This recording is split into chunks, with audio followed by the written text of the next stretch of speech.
Hey YouTubers, Christopher Wanamaker here doing an updated autobiography video. I'm going to do a basic, as quick as possible overview of, who am I, what am I all about, why should you take advice from a 13-year Army veteran who's been traveling all over the world, and has been doing a lot of different things.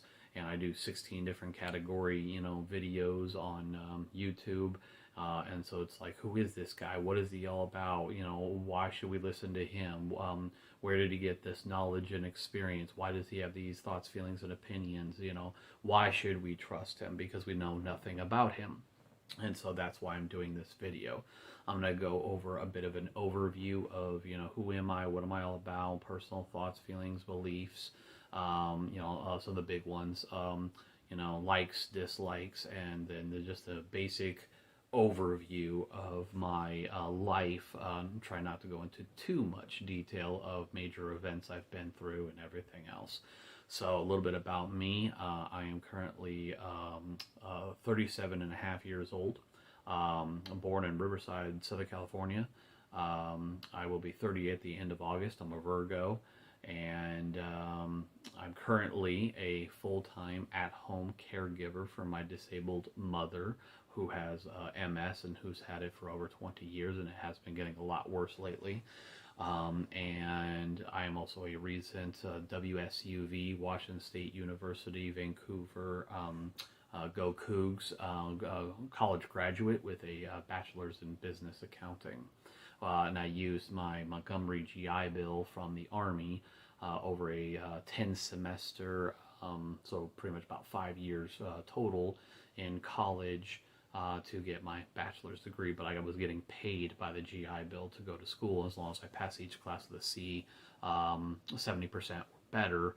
Then they paid for my tuition as well, and I got a bunch of grant scholarship money over those 10 semesters because I took the time to apply for it. So other than that, pretty much I am the middle child of the family. I have an older brother named Stuart, 2 years older than me, and a younger brother named Greg, 3 years younger than me. Unfortunately, our dad passed away in 20 days before my 30th birthday in August of 2015. So our mother is our only living parent, and I live in Ridgefield, Washington, an apartment complex, and she has the bedroom, and I pretty much made the current living room slash kitchen combo my bedroom in order to give her her own separate personal space. We have a bathroom in between the living room and the bedroom, so if she ever needs to use it. But so I'm doing really well. On top of that, the end this past January, I gave up 5 years total of rideshare driving between Uber and Lyft. I completed 7,100 fares in 5 years. With Lyft, I was a solid 5-star driver. With Uber, I was an average of a 4.96, 4.97 average rated driver. Other than that, let's see. My favorite color is emerald green. Then it's like rose red and ocean blue. Um, biggest pet peeve about people is I cannot stand people who say one thing and do another, especially if it's all because, well, that's how I feel. And I'm like, I don't care about your feelings. You said you're going to do something, or we made a deal, made a promise. I did my part. It's time for you to do your part. Screw your damn feelings. Do it anyway, whether you feel like it or not. Bury your feelings, throw them out the window, or bury them and lock them up, and then do what you said you were going to do. Otherwise, you cannot be believed, trusted, counted, or respected. So I definitely don't like thieves. I don't like people who steal, from others and they didn't give sweat, blood, and tears, sacrifice, time and energy and all that to earn, what they got. Stealing to me is like there's only, there's a exception to every rule. And the only way stealing is really okay is if it's a life or death situation, and you gotta steal like clothing or camping gear, survival gear, food or whatever, or it's a life or death situation, or someone stole from you, and so all you're doing is eye for an eye, equalness and fairness. An opportunity presented itself where you could steal something back. Maybe it might even be a gift, that you gave someone, and you know about how much it's worth, and they stole a bunch of money or from you or something, or screwed you over out of a bunch of money, and so you're able to take something back in order to try to balance the scales and not feel so screwed over. That's the only way, like, stealing is, okay. Otherwise, you're just doing it to be selfish and greedy, and you don't care who you hurt. Then you're a horrible, terrible person. I really do believe in equalness and fairness across the board between men and women in pretty much all aspects. It's a definition of respect. Treat others as you want to be treated. To me, that is equalness and fairness across the board. Eye for an eye. What you serve to others is what you deserve to get in return in every way, shape, and form. So it's eye for an eye. If you're there for me, I'm there for you. You help me, I help you. You're there for my birthday or Christmas, I'm there for yours. You do good to me, I do good to you. You help me, I help you. But if you hurt me, I hurt you. You lie to me, I lie to you. You betray me, I betray you. You screw me over, I screw you over. You take advantage of me, I take advantage of you. You lie to me, I lie to you.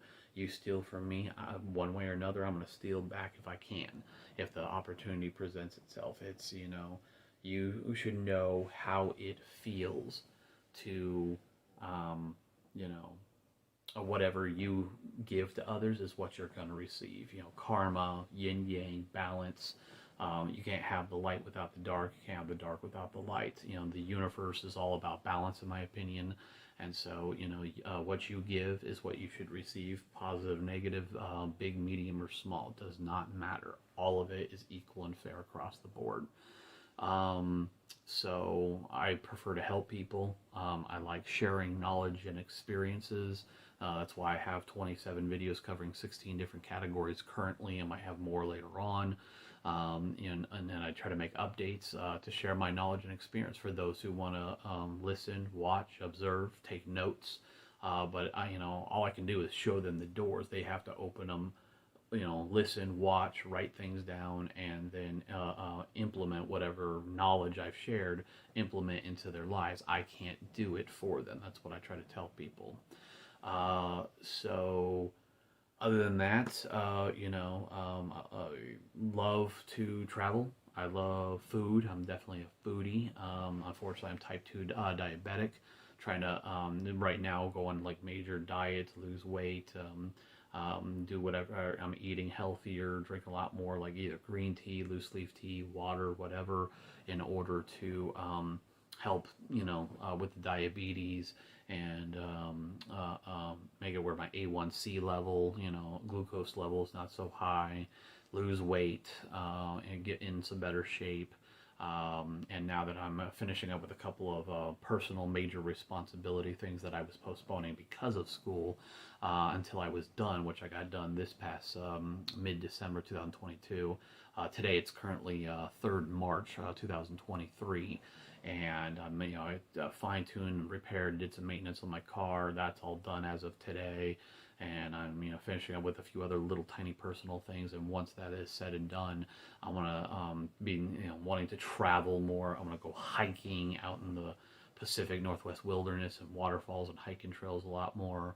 I'm going to go do some activities. I want to go spend a little bit of money on either just me or me and my mom or me and my brothers, go do some really fun things. I might even, the end of this month, get some tickets for me and my mom to go see Jeff Dunham, the comedian, ventriloquist person in Eugene, Oregon. So I want to go to some national parks. I'm going to go to Fort Vancouver tomorrow and look at getting a free military national park pass. So I want to, get on the road. I want to get away from here. I want to go do some stuff. I want to hike. I want to get outdoors, and all of that. So, and I will be making some additional updated videos on several of my category YouTube videos within the next month. So let's see what else. I'm a world traveler. I love to learn about new cultures. new foods, experiences, new ways of life, artistry, all that kind of stuff. I'm not much of a drinker. I don't really drink alcohol. I might have there's like two liquor drinks out there that I've tried so far that I really like. Maple whiskey from Vermont, known as Sapling, and Jaeger bombers. That's about it. I might have one, two, three, like shots worth of liquor in an entire year. Mom was a bad alcoholic growing up, and then now my older brother is kind of recovering from becoming a major liquor alcoholic for 2 years, and it really physically, mentally, and emotionally hurt him. So I choose to stay away from that stuff and not be stupid enough to make the mistakes in the first place. I believe I'm a multitask problem solver. I believe in, the only thing to fear in anything, in any category, on any level of a form of, difficulty, obstacles, hardship, conflict of any form or level should be dealt with as soon as humanly possible. The only thing to fear is fear itself. Fear is meant to be faced, dealt with, overcome, and conquered as soon as humanly possible on a daily basis.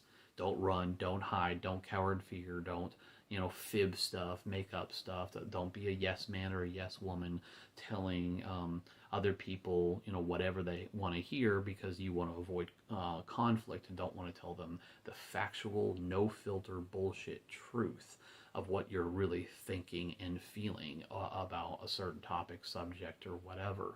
And it's like, if that hurts their feelings, too bad, so sad. Say wah, grow the fuck up and stop being a whiny little pussy.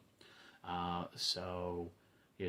face things every day. There has not been a single problem or obstacle in the world that I haven't been able to face, deal with, and get over and figure out and come up with some solution.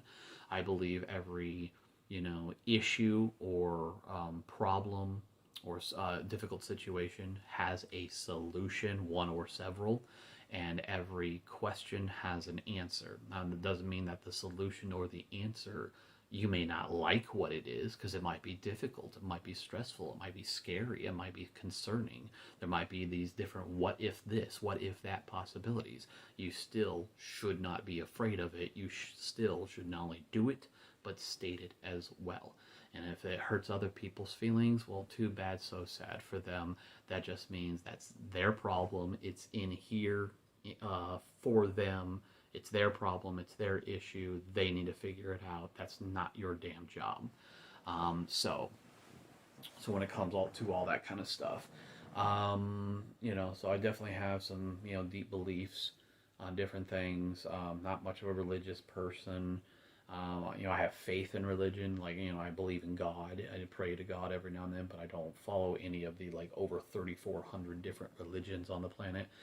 I personally believe that pretty much religion is pretty much probably one of the oldest, most powerful forms of mental brainwash slavery to, control the populace pretty much and get people, the culture and the populace and the beliefs and the belief systems and the structure of cultural society has to be a certain way that higher level people, governments or whatever, or church community want you to be and behave and act a certain way.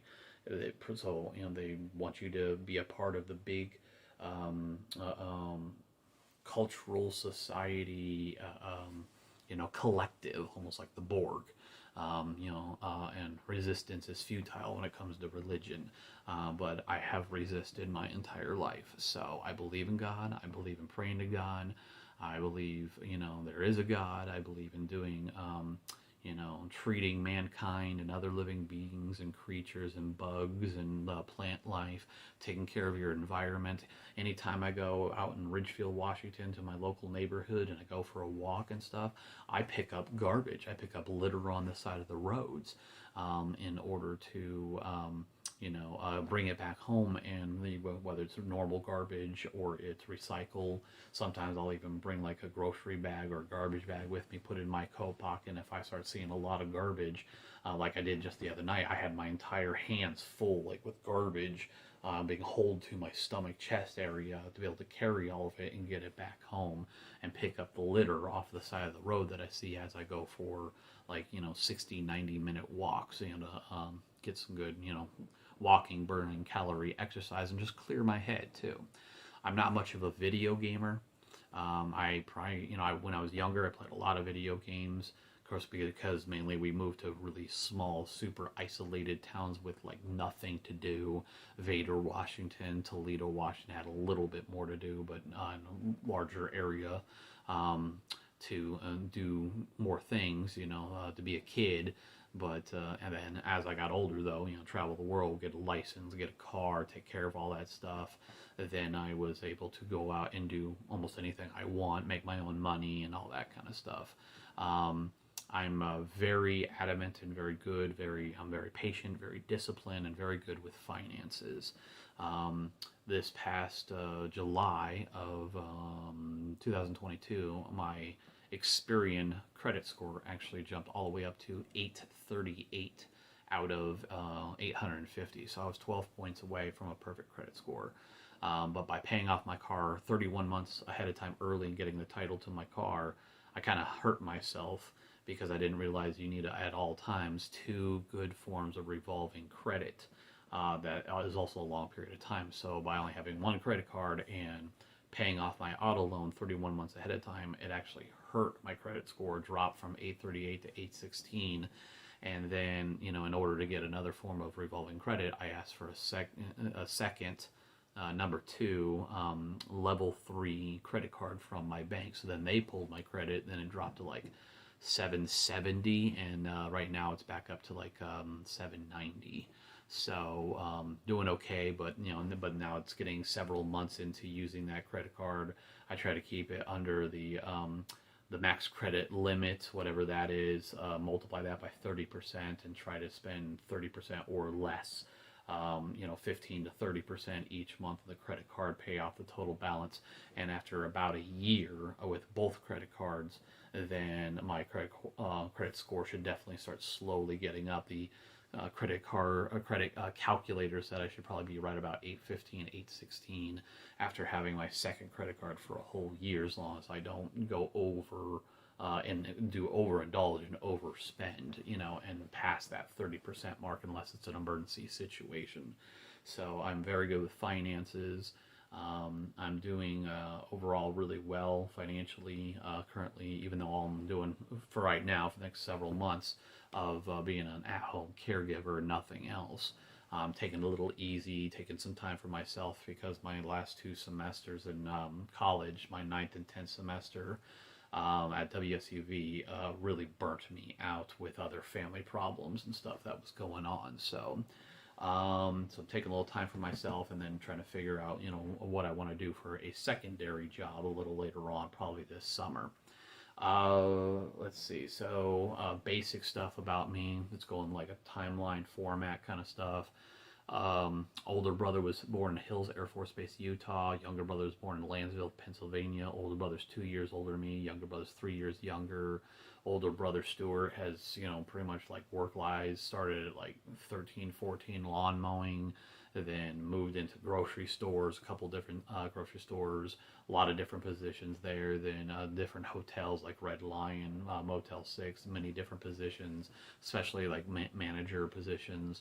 A little bit of housekeeping and all that. Younger brother has also done Red Lion housekeeping and stuff. He's done janitor work. And now he's doing like Jack in the Box work. Father passed away, unfortunately, 20 days before my 30th birthday in beginning of August 2015. About, just under 2.5 years before that, he had a stroke and was in hospice. Before that, he unfortunately, like last 13 years of good adulthood, healthy adulthood, he lived with his mother in either Phoenix, Arizona, or Cottonwood, Arizona. My mother has lived in Washington State. Grew up in Texas and California. Lived in Washington State for 27, 28 years now. Um, and worked at different jobs that I know of like, KFC and I think like Dairy Queen and Arby's and Jack in the Box and all that. And she's worked at Walmart, came out in Centralia until she was diagnosed like 22, 23 years ago, diagnosed with MS and became fully disabled. Um, so other than that, uh, I've been all over the world. So yeah, I was born in Riverside, Southern California. But I mostly, after my younger brother was born in Lansville, Pennsylvania, and my dad got out of the Air Force. He was Air Force, like he loaded ammunitions and bombs and stuff onto the aircraft. He did a total of, went in for 4 years, got out, went back in for 4.5, got kicked out because, and the way my mom puts it, he couldn't keep his hands out of the cookie jar, so he got out for overweight, chaptering out.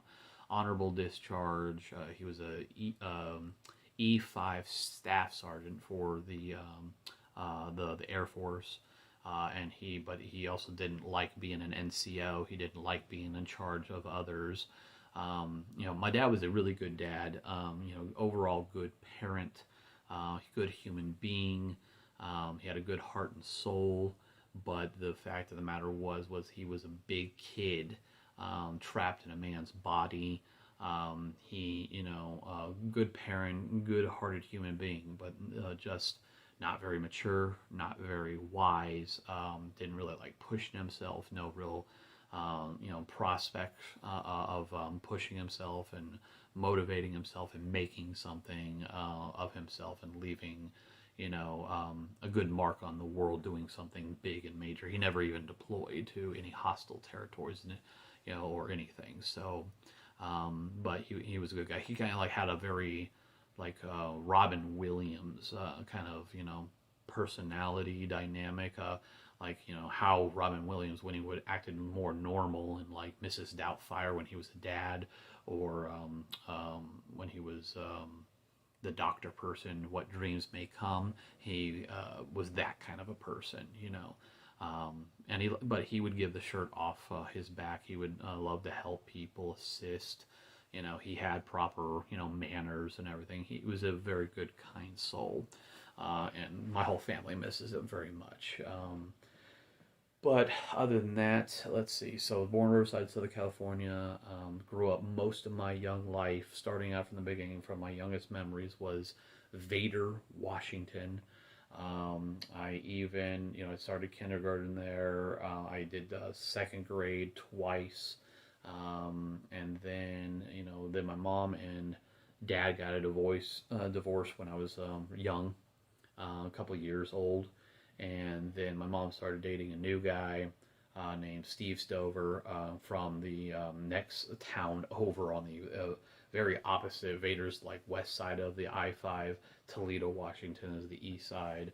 So they met, each other, I think, through some mutual friends. And then they started dating. And then eventually, after a while, they got married. And then we went from Vader, Washington in a trailer to Toledo, Washington, and moved into a two-story house. And I believe that house in Vader near the Columbia River, it was way back in the day before we bought it. It was known as Old Susie's Daycare in Toledo, Washington. So the Toledo, Washington was definitely bigger than Vader. It was probably 2.5 times larger in population and all that. Still not a whole lot to do. Few gas stations, little diners, at the schools, the parks, and then plenty of area to roam around. A good place to raise kids, but they're mostly bored to death because there's not a whole lot of fun things, really entertainment things. No major malls, a super tiny grocery store, almost like a dollar store. They had a DVD rental place, kind of like a Blockbuster, basic bank, a few little restaurants, diner places, or gas station food. And then when Nintendo 64 came out, right around the corner from us, someone started a little, like, shed business of buying extra parts to Nintendo 64s and extra games, and would rent out, like, $1 a game, or $3 for an extra controller or something like that. So, and it was a pretty booming business too. So all of that happened. And then I went through Toledo Elementary School from third grade on, Toledo Middle School, which was sixth, seventh, eighth grade, and then Toledo High School, freshman year. And then after freshman year in Toledo High School, unfortunately, my family filed for Chapter 13 bankruptcy, and we had to move south by about 30-40 minutes to Longview, Washington, and started a new high school in Longview known as Mark Morris High School, and everything. And when that all occurred, a major event within my life took place, which was me and my older brother never really cared for our stepdad. He was a very serious son of a bitch with a bit of a twisted, sick mind. And we come to find out later on, we wondered certain things about his, like, gender role and beliefs and all that. And we come to find out we were right on the money.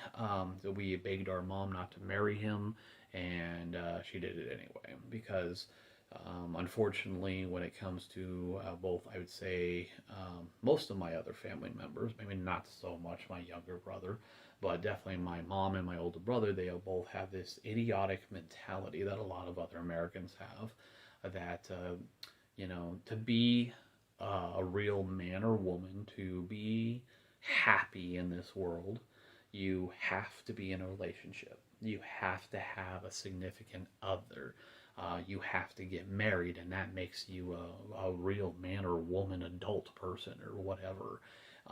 And I have never believed that. I'm like, they have this mentality of, like, they maybe love or believe in themselves by, like, I don't know, 10, 20, 25%. And then they put the pressure on this significant other that they meet at one point in time, that, oh, I love you and all that, and adore you and all that, and I'm going to put all this pressure on you, and you're my better half. If I only believe in myself 10, 20%, you need to fulfill the other 80, 90% of me that is missing. And then, oh, no, you can't leave me, because if you leave me, I'm a nothing, I'm a nobody, I don't believe in myself and love myself and value myself. And so I have to be in a relationship to be happy. And in fact, by them being in a relationship, they're more miserable, and the stress level is beyond belief. And it's like, why, don't you just believe in yourself? Why is that so hard for people? I don't really understand it. Now, given I've been pretty much single my entire adult life, I've met people, I've hooked up with people, I've had some fun. Some of the people I wanted a more serious relationship, but they didn't, or they had drinking problems or whatever. So,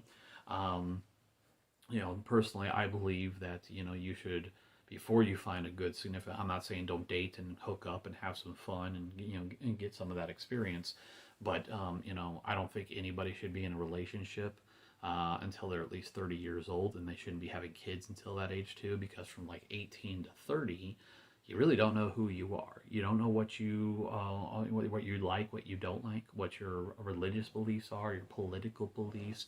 From turning 18 to about 30, you should be traveling the world, focusing on yourself, focusing on jobs, focusing on making money, focusing on starting a career, or college and then a career. You should be world traveling. You should be figuring out who are you, what are you all about, because who you are when you're 18, you're going to be a completely different person at 30, 35, 40.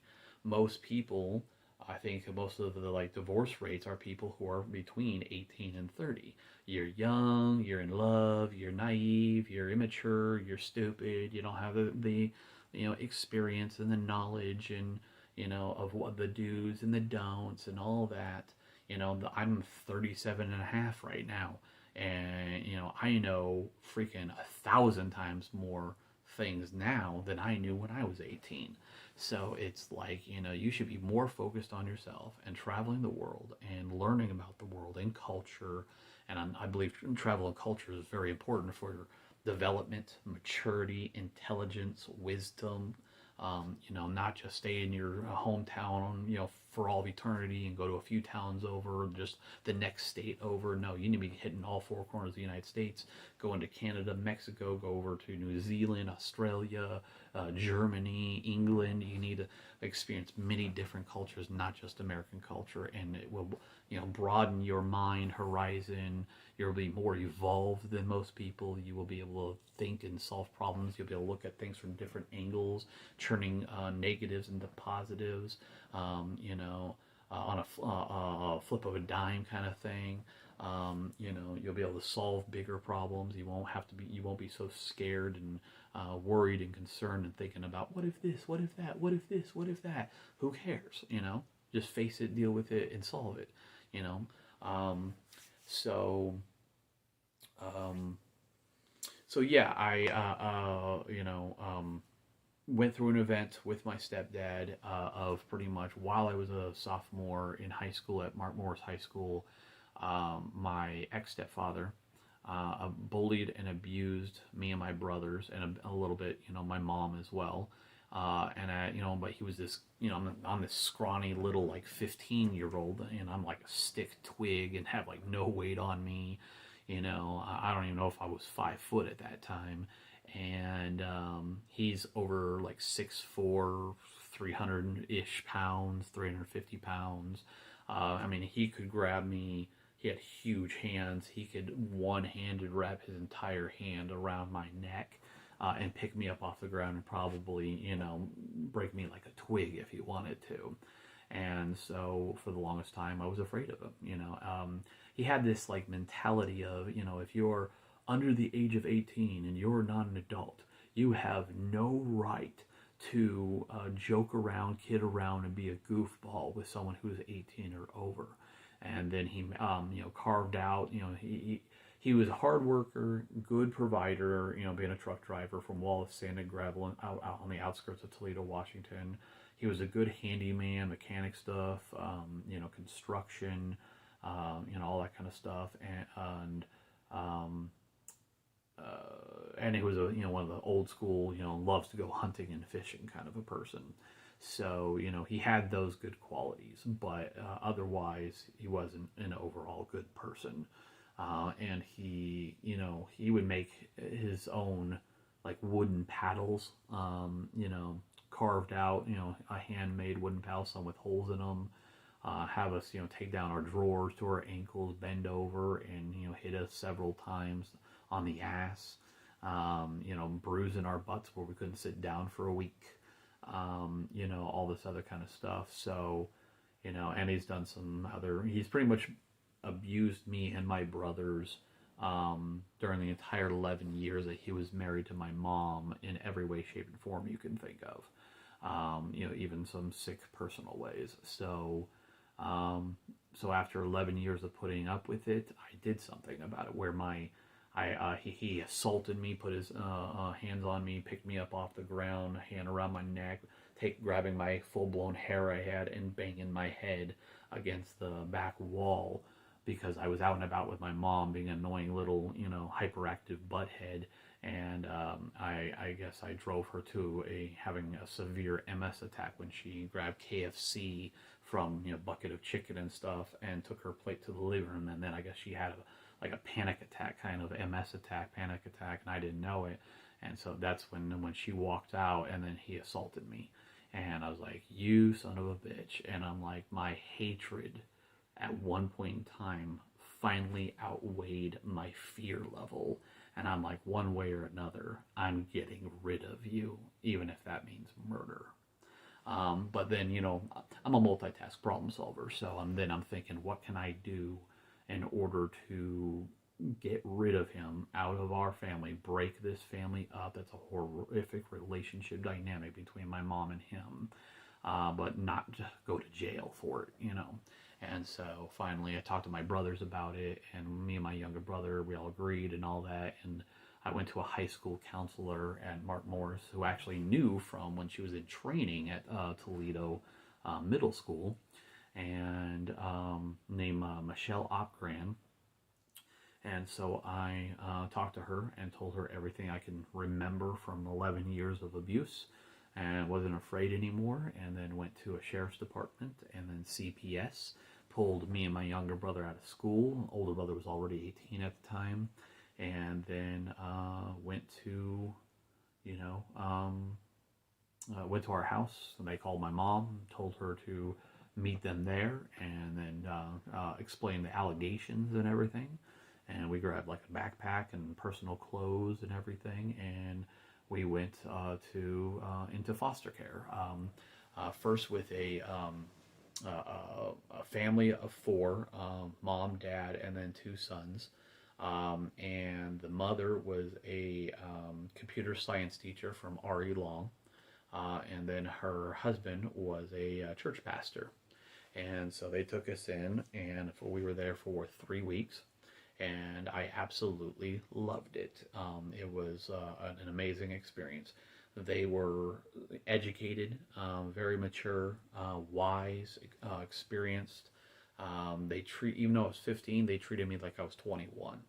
I could talk to them about sex, drugs, rock and roll, anything that I was interested in.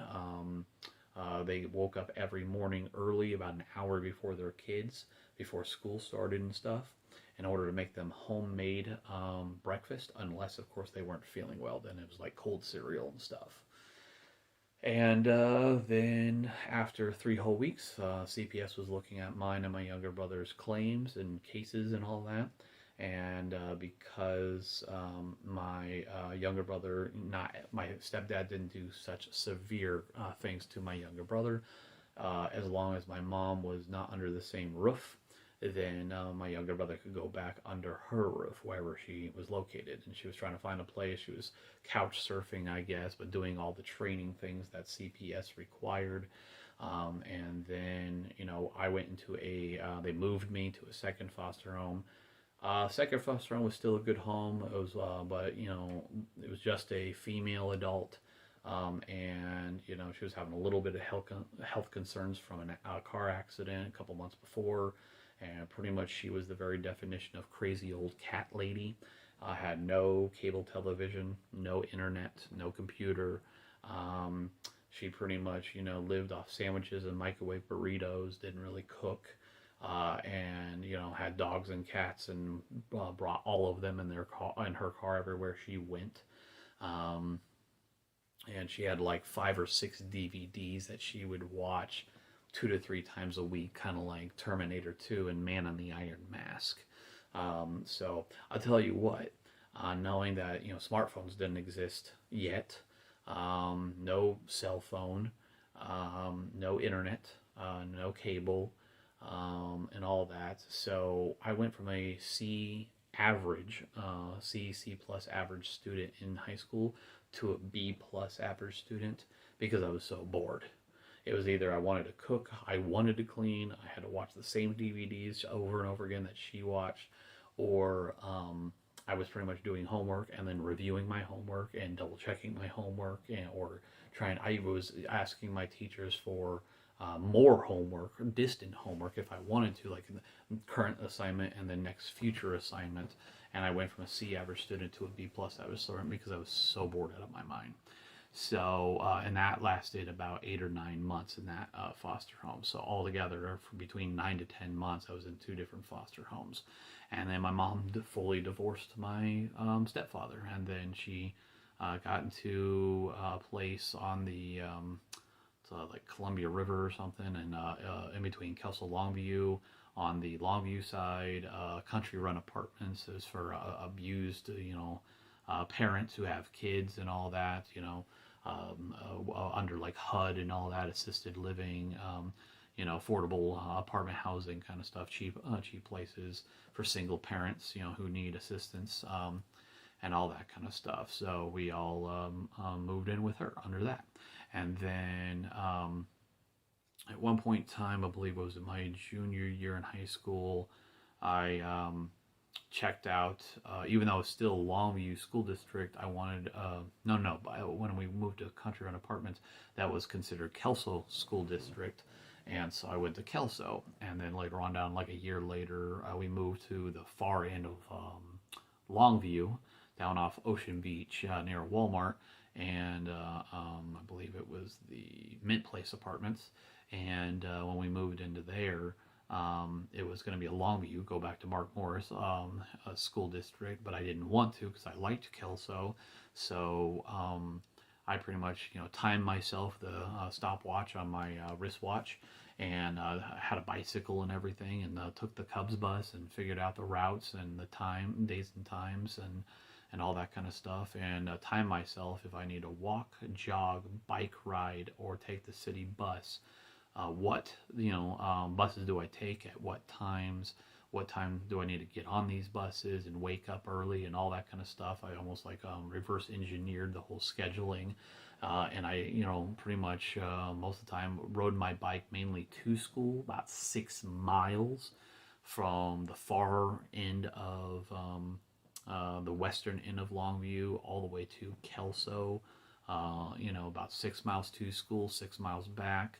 Unless, of course, I could, catch the Cubs bus, leave my last class 15, 20 minutes early, catch the Longview Kelso Cubs bus with a bike rack on it, and get back home that way. So, and then my mom forced me to take some counseling for a while. But all the counselors I talked to didn't have a similar experience to me, so they really couldn't mentally, emotionally connect with me, so they really didn't help. And, it was CPS who recommended that I go through some counseling because of the stuff. And I'm like, why do I need counseling? I won. I got what I wanted. I got what I wanted for 11 freaking years, to get rid of this serious, strict son of a bitch. This, 18th century, mentality, my way or the highway. I'm the, boss of the house. I'm the emperor of my household. I'm the king of the castle. Authoritarian, my way or the highway, selfish douchebag. Even though he's a hard worker and good provider, unfortunately, later on I, meet another one who's with my oldest high school female best friend, and they have two little girls together, and it's a freaking nightmare relationship, and she's told me that multiple times, and yet she doesn't have the guts and balls to, get up and do something about it and leave him. So, unfortunately, and I lost my friendship to her about a year and a half ago. But anyway, so let's see. Then about a year after, so while I was a junior at Kelso High School, by spring of 2003, I was starting to think more about my future and what I wanted to do with my life. So then I went to the Army recruiter's office in Longview, Washington, like right there on Ocean Beach, where the old Senate's Marketplace was, with all the recruiting offices were. And I, talked to a recruiter, and I pretty much, took out like a pre-APFT, PT test kind of thing, timed push-ups, sit-ups, and a timed 2-mile run. And then, went to MEPS, medical evaluation, physical, all that. And I took the ASVAB test, and if I remember correctly, I got a 108. And if you get 110 or higher, you get to choose any of the little over 150 different MOS jobs that the Army has. So I got a 108 and everything, and they try to put me in laundry. And I was like, no, can I have a job with a little bit more dignity and respect, please? And they're like, okay, what about quartermaster? I'm like, what is that? And they're like, logistics. And specifically 92 Yankee, and that is the oldest, second oldest job in the Army. The first is infantry, and that job is one day older than quartermaster. So logistics, supply, paper pusher, supply orderer. I was a E5 supply sergeant for the last 9 of 13 years in the Army, and I deployed 3 times, a year in Iraq, a year in Afghanistan, and a 3-month humanitarian mission to Liberia, Africa, helping out with the Ebola outbreak.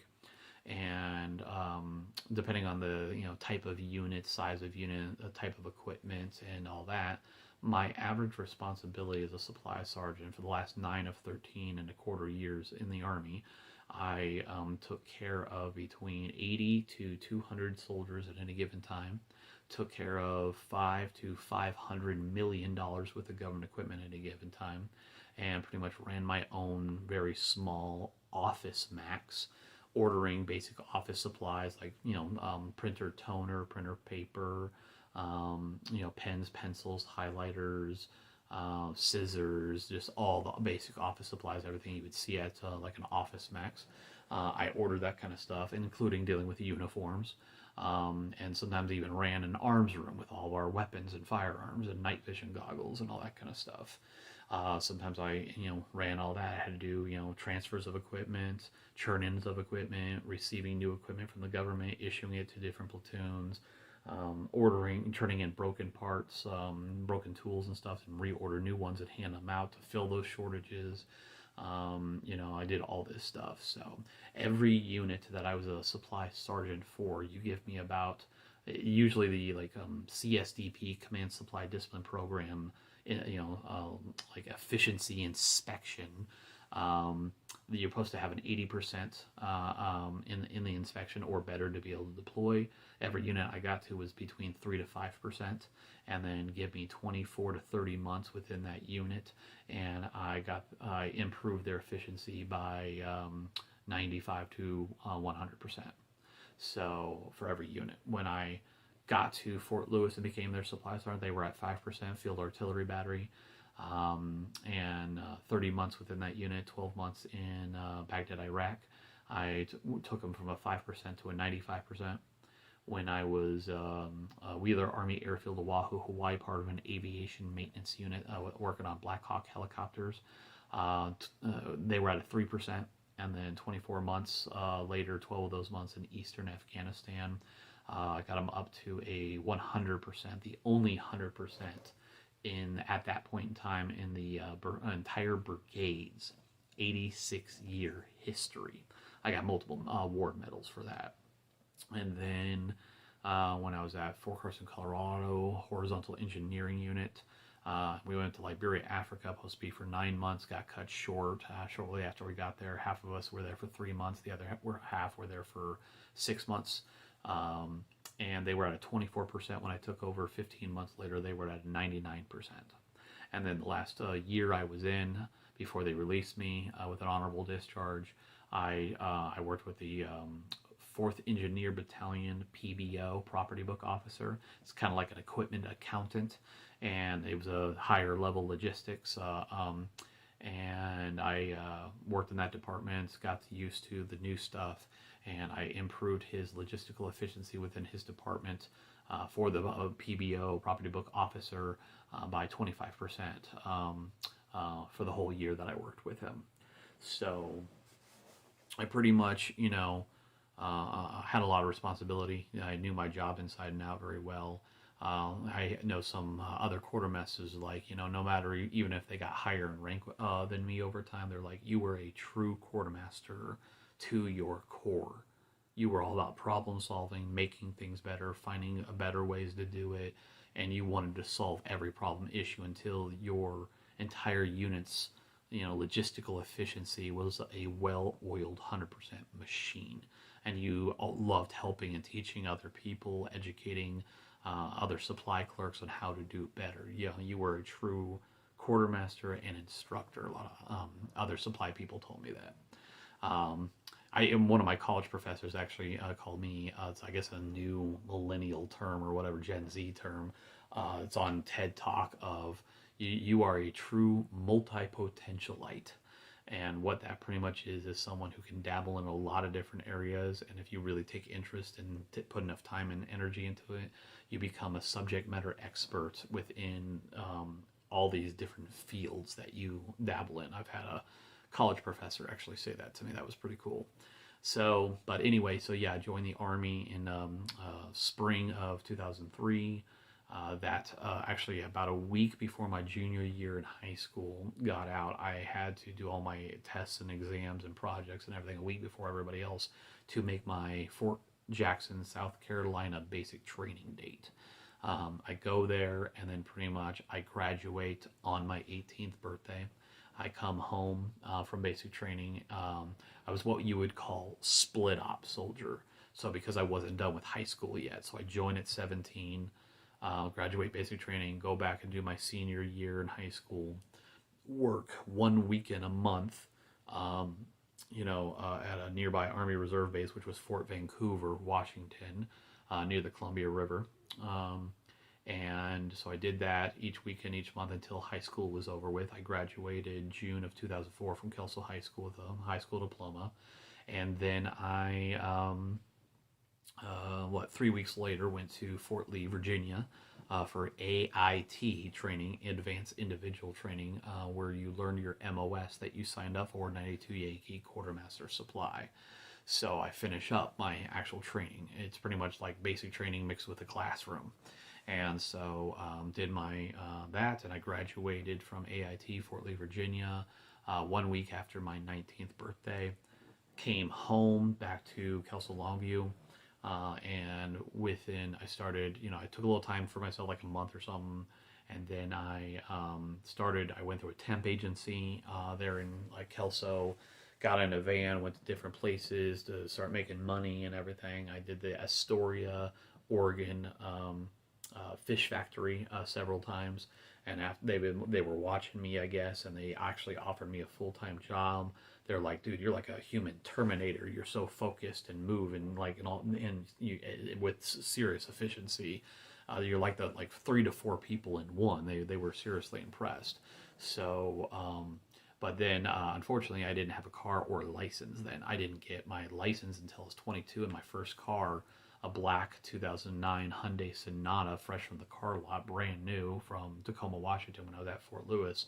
And I didn't get my first car until summer of '08 when I was 23. So I was actually in Germany. It was Army Reserves, and later on I went active duty and all that to Germany, then Fort Lewis, then Hawaii, then Fort Carson, Colorado. So it was until the middle of my time in Germany when I went home, visited my dad in Arizona, used his car, got my state license at 22 years old. I had like an older brother with, a couple different cars and stuff, so it wasn't that big of a deal. I was just, when I was younger, cars, because I had an older brother with a car and all of that. He had a couple different Firebirds and all that. I just would, Cubs bus and bicycle riding everywhere. Stayed in good shape too. If I still lived in Kelso Longview, because it's such flat land, I probably would be driving unless I got to go a really, really far distance. But if it's anywhere within Kelso Longview, then I probably would have, just stuck with a bicycle and stayed in really good shape. So, did the Army Reserve thing, graduated from AIT, Fort Lee, Virginia. That was right after my 19th birthday. In the summer, beginning of fall of 2004, came back to Kelso Longview, did the temp agency jobs while I was applying for other jobs closer to me that could take my bicycle within Kelso Longview. And I got a job, started out part-time until 6 months later turned into full-time as a nighttime stock clerk at Fred Meyer's in Longview, Washington, while doing the Army Reserves 1 week in a month drills and then 2 to 3 week active duty training missions during the summertime. And so my first unit was 3rd Brigade, 104th Division at Fort Vancouver. Fortunately, Fort Vancouver a couple of years ago is no longer an Army Reserve base. It was handed over to the National Park System, and that's why it's a lot better and cleaner, and they're renovating it and making it look super duper nice. And some the buildings will be cafes and other things too.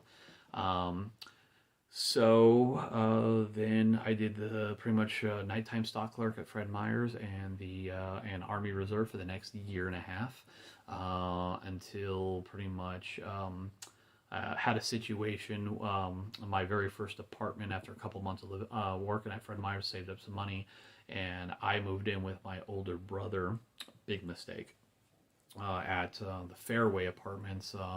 not far from the Mint Place Apartments on far western outskirts of Longview, Washington, off Ocean Beach.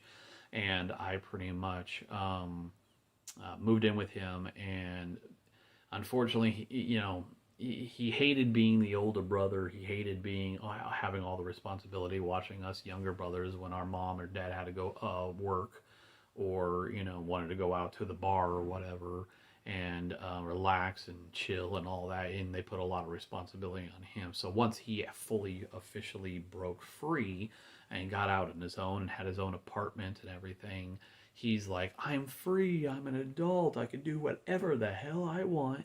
Screw all other adults on the planet. And so he didn't really, care. They lived in an apartment with paper thin walls, and he wasn't being very considerate of the people in other apartments to the side of him, above him, below him, whatever. So he was obsessed, like my dad was, unfortunately, like where he wanted the biggest stereo surround sound. He wants to feel the vibration of music or movies or whatever. And and so he got noise complaint after noise complaint, or playing Halo or whatever it was, watching movies. And he would, he needed these stereo systems for his cars and for his apartment that vibrated the very foundation that he lived in. So by moving in with him, which wasn't bad, I was covering, I think rent total was like $500 or something like that. And it was kind of small, little older, probably late 80s kind of apartments. And after 120 days of living with him, he got us evicted. Like 7 or 8 noise complaints that got us evicted from my very first apartment. So then we moved to another part of Longview, to a slightly bigger, nicer place for only $50 more rent. We're paying like $550 for a 2-bedroom, and pretty much, we lived there for 12 months, and over the first 10 to 11 months of living there, we had an agreement. We each pay half rent, half utilities, and buy our own food. Well, he kept finding and losing jobs and doing, stupid things. And by doing so, and protecting stupid friends that shouldn't need protecting, they're just that retarded, just doing a lot of dumb things, making dumb mistakes. He kept finding and losing one job after another. And he owed me, I was paying all rent, all utilities, and paying my own food. And he owed me about $5,500 in back pay for our second and final apartment together that I never ever saw. So that was a big negative reason. And then at the end of 2005, I got together with an old high school friend from named Anna, and I for both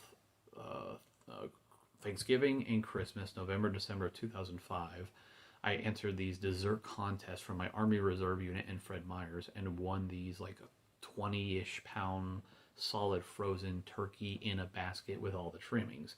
And I heard my old friend from high school was her and her sister and mom was almost starving to death. Her mom was going through a really hard financial time and could barely put food on the table. So when I won those frozen turkeys and all the trimming baskets, both Thanksgiving and Christmas, I donated it to the family. And then for the Christmas one, the second time I brought it, the mom invited me to join them for the meal a couple days later. And so I did that, and I pretty much, I had a thing for this friend, and so I came over dressed all super nice, even though I took my bicycle there, like church clothes, slacks, dress shirt, tie, all that. I think the mom thought it was really cute. But, pretty much, as the meal was done, and me and my friend were hanging out and talking about hopes and dreams and for the future and everything, our fears and all that kind of stuff. Then she started playing guitar and singing and all that, and I pretty much fell head over heels for her. It's like she's everything I've ever wanted or dreamed of, finding someone really special. The problem is I didn't feel worthy. I thought she was better than me. I didn't love myself or believe in myself enough. So I felt like I needed to do more. So I had a major negative reason and a super major positive reason on why to not no longer be fully afraid of my worst fear in my life at that time, which was going from Army Reserve to full military active duty, because I thought full military active duty would be like 24/7 basic training. I was wrong. And so it's like, my older brother's hurting me. I'm bleeding money. I can't survive this long, and I don't really have anything to show this amazing woman who I wanted to make a move on and show that I'm really interested and really care about her and everything, but I didn't feel worthy because I wanted to, I wanted a car, I wanted money in pocket, I wanted a license, I wanted to get to a point where I felt like I was really worth something. I had something to offer. I had something to give. Other than just my feelings and my heart, I could provide. I mean, I'm at that point in time. I have no license. I'm getting around Kelso Longview, Washington on a bicycle. I'm taking the Cubs bus sometimes. I barely have any money. I can't really take her out on a nice date or anything like that. So, but I was young. I was like 21, I think, maybe just before 21 at that time. So right after that event in December 2005 occurred, so it's like, hey, now I have big major reasons to want to push myself, go face my worst fear, push myself mentally, emotionally, physically, everything, get out into the world and really make something of myself. And so with those, a major negative and major positive reason for people I care about, I wanted to, do more with my life. So I signed up and went full military active duty and left my Army Reserve unit at Fort Vancouver and left my Fred Meyer's nighttime stock clerk job. And then I went to Hanau, Germany for the next 2 years, which is about 20 miles east of Frankfurt, Germany. It's where the Brothers Grimm statue is located. And I was with a replacement unit. And what we do is run this small installation base. And, I would be one of the logistics clerk. There was me, 2 NCOs, and another clerk. And we, did whatever the unit needed. The rest of the unit would be either running the billets. It's like a hotel, like an army hotel. And while the soldiers of the families coming into Europe or whatever were going to another building where they would try to find for their job at their rank, try to find them the right position throughout all of Europe. And then, until that happens, that could take a couple of days possibly. Because you're like in line with a bunch of other soldiers, and then so whether it's mainly the family at the billets checking out the area, and until the soldier gets his orders, and then they all get on a bus, check out of the hotel, and get on the bus, and we send them on a European bus to get them to their unit. So I was a supply clerk for the next 2 years there. Traveled all over Germany, been to the Neuschwanstein Castle in Munich, been one of the concentration camps in that area. I've been to Amsterdam, New Year's of 2008. That was like north central portion of Germany. I went to this like old Soviet Union hangar bay that was like an indoor tropical beach water park with a wave pool and stuff. It's kind of like a Wild Waves kind of place. It was like 20 degrees outside, and it felt like a mid-80s tropical Hawaii with tropical plants and beach sand and all that inside the Soviet Union hangar bay. I don't remember the name of it. It was really long and complicated. I've been to Berlin, Germany a couple times. I've seen Evanescence in concert. In Berlin, Germany, when they came out with their second album. I've seen Toby Keith somewhere at an Air Force base through the USO in Germany. I've been to multiple castles and palaces. I took part in before a specific Air Force base shut down, the Frankenstein Castle run. I did it twice. The first time didn't do so well because I was having knee problems with all the running that we did in that unit. But then the second time I did it, the first, I believe, out of like 5,000 people, the first 100 got the long sleeve T-shirt that you could get for that year, and the marathon. So many K. It was like a 10-mile run, mostly slightly uphill. and the first 100 people will get a free T-shirt. And I made like 84th place or something like that. So I did really well the second time around. I've been to Vilsack, Germany as well. Did the combat lifesaver stuff, arms room training, and became the armor supply clerk and all that kind of stuff. So had a blast in Europe.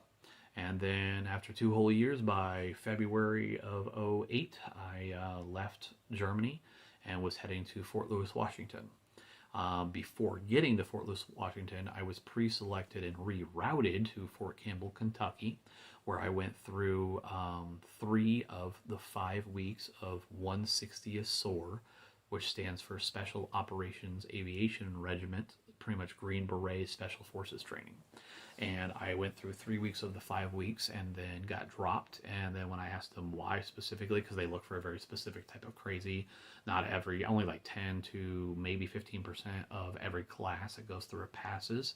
And when I asked them why did they drop me, they're like, you're too damn nice. So I was like, okay, well, I didn't sign up for it. So I was like, you know what? I'm going to give it my all. If I pass it, I guess I'm meant to do it. If I don't pass it, then I didn't sign up for it in the first place. Give me 1 second. I got to take a drink. And so, and then they forwarded me to Fort Lewis, Washington. So then I get there, I just, do a couple of different things. They're, I work at, brigade, battalion, until they find me an actual position, for being a E4, supply clerk and all that. And I got put with Bravo Battery 212 Field Artillery behind the airfield, and the old, Vietnam barracks, the old buildings and all that. But first floor was all my, platoon NCOs and officers' offices.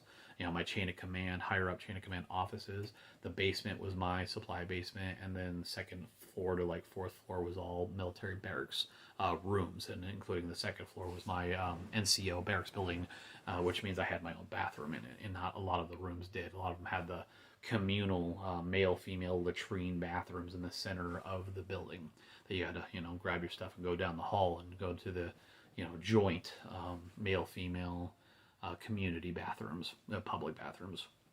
So, and then within a couple of months, I got promoted May 1st of 2008 as an E5 supply sergeant. So, I did, first thing I did, first 2 months was go through 30 boxes of the office boxes with the cardboard lids of paperwork, about 30 boxes of paperwork, going paper by paper, separating it, organizing it, what type of form was it, by years and all this. Was it posted, completed, completely done copy, or was it a suspense, still in the works, copy, a rough draft copy?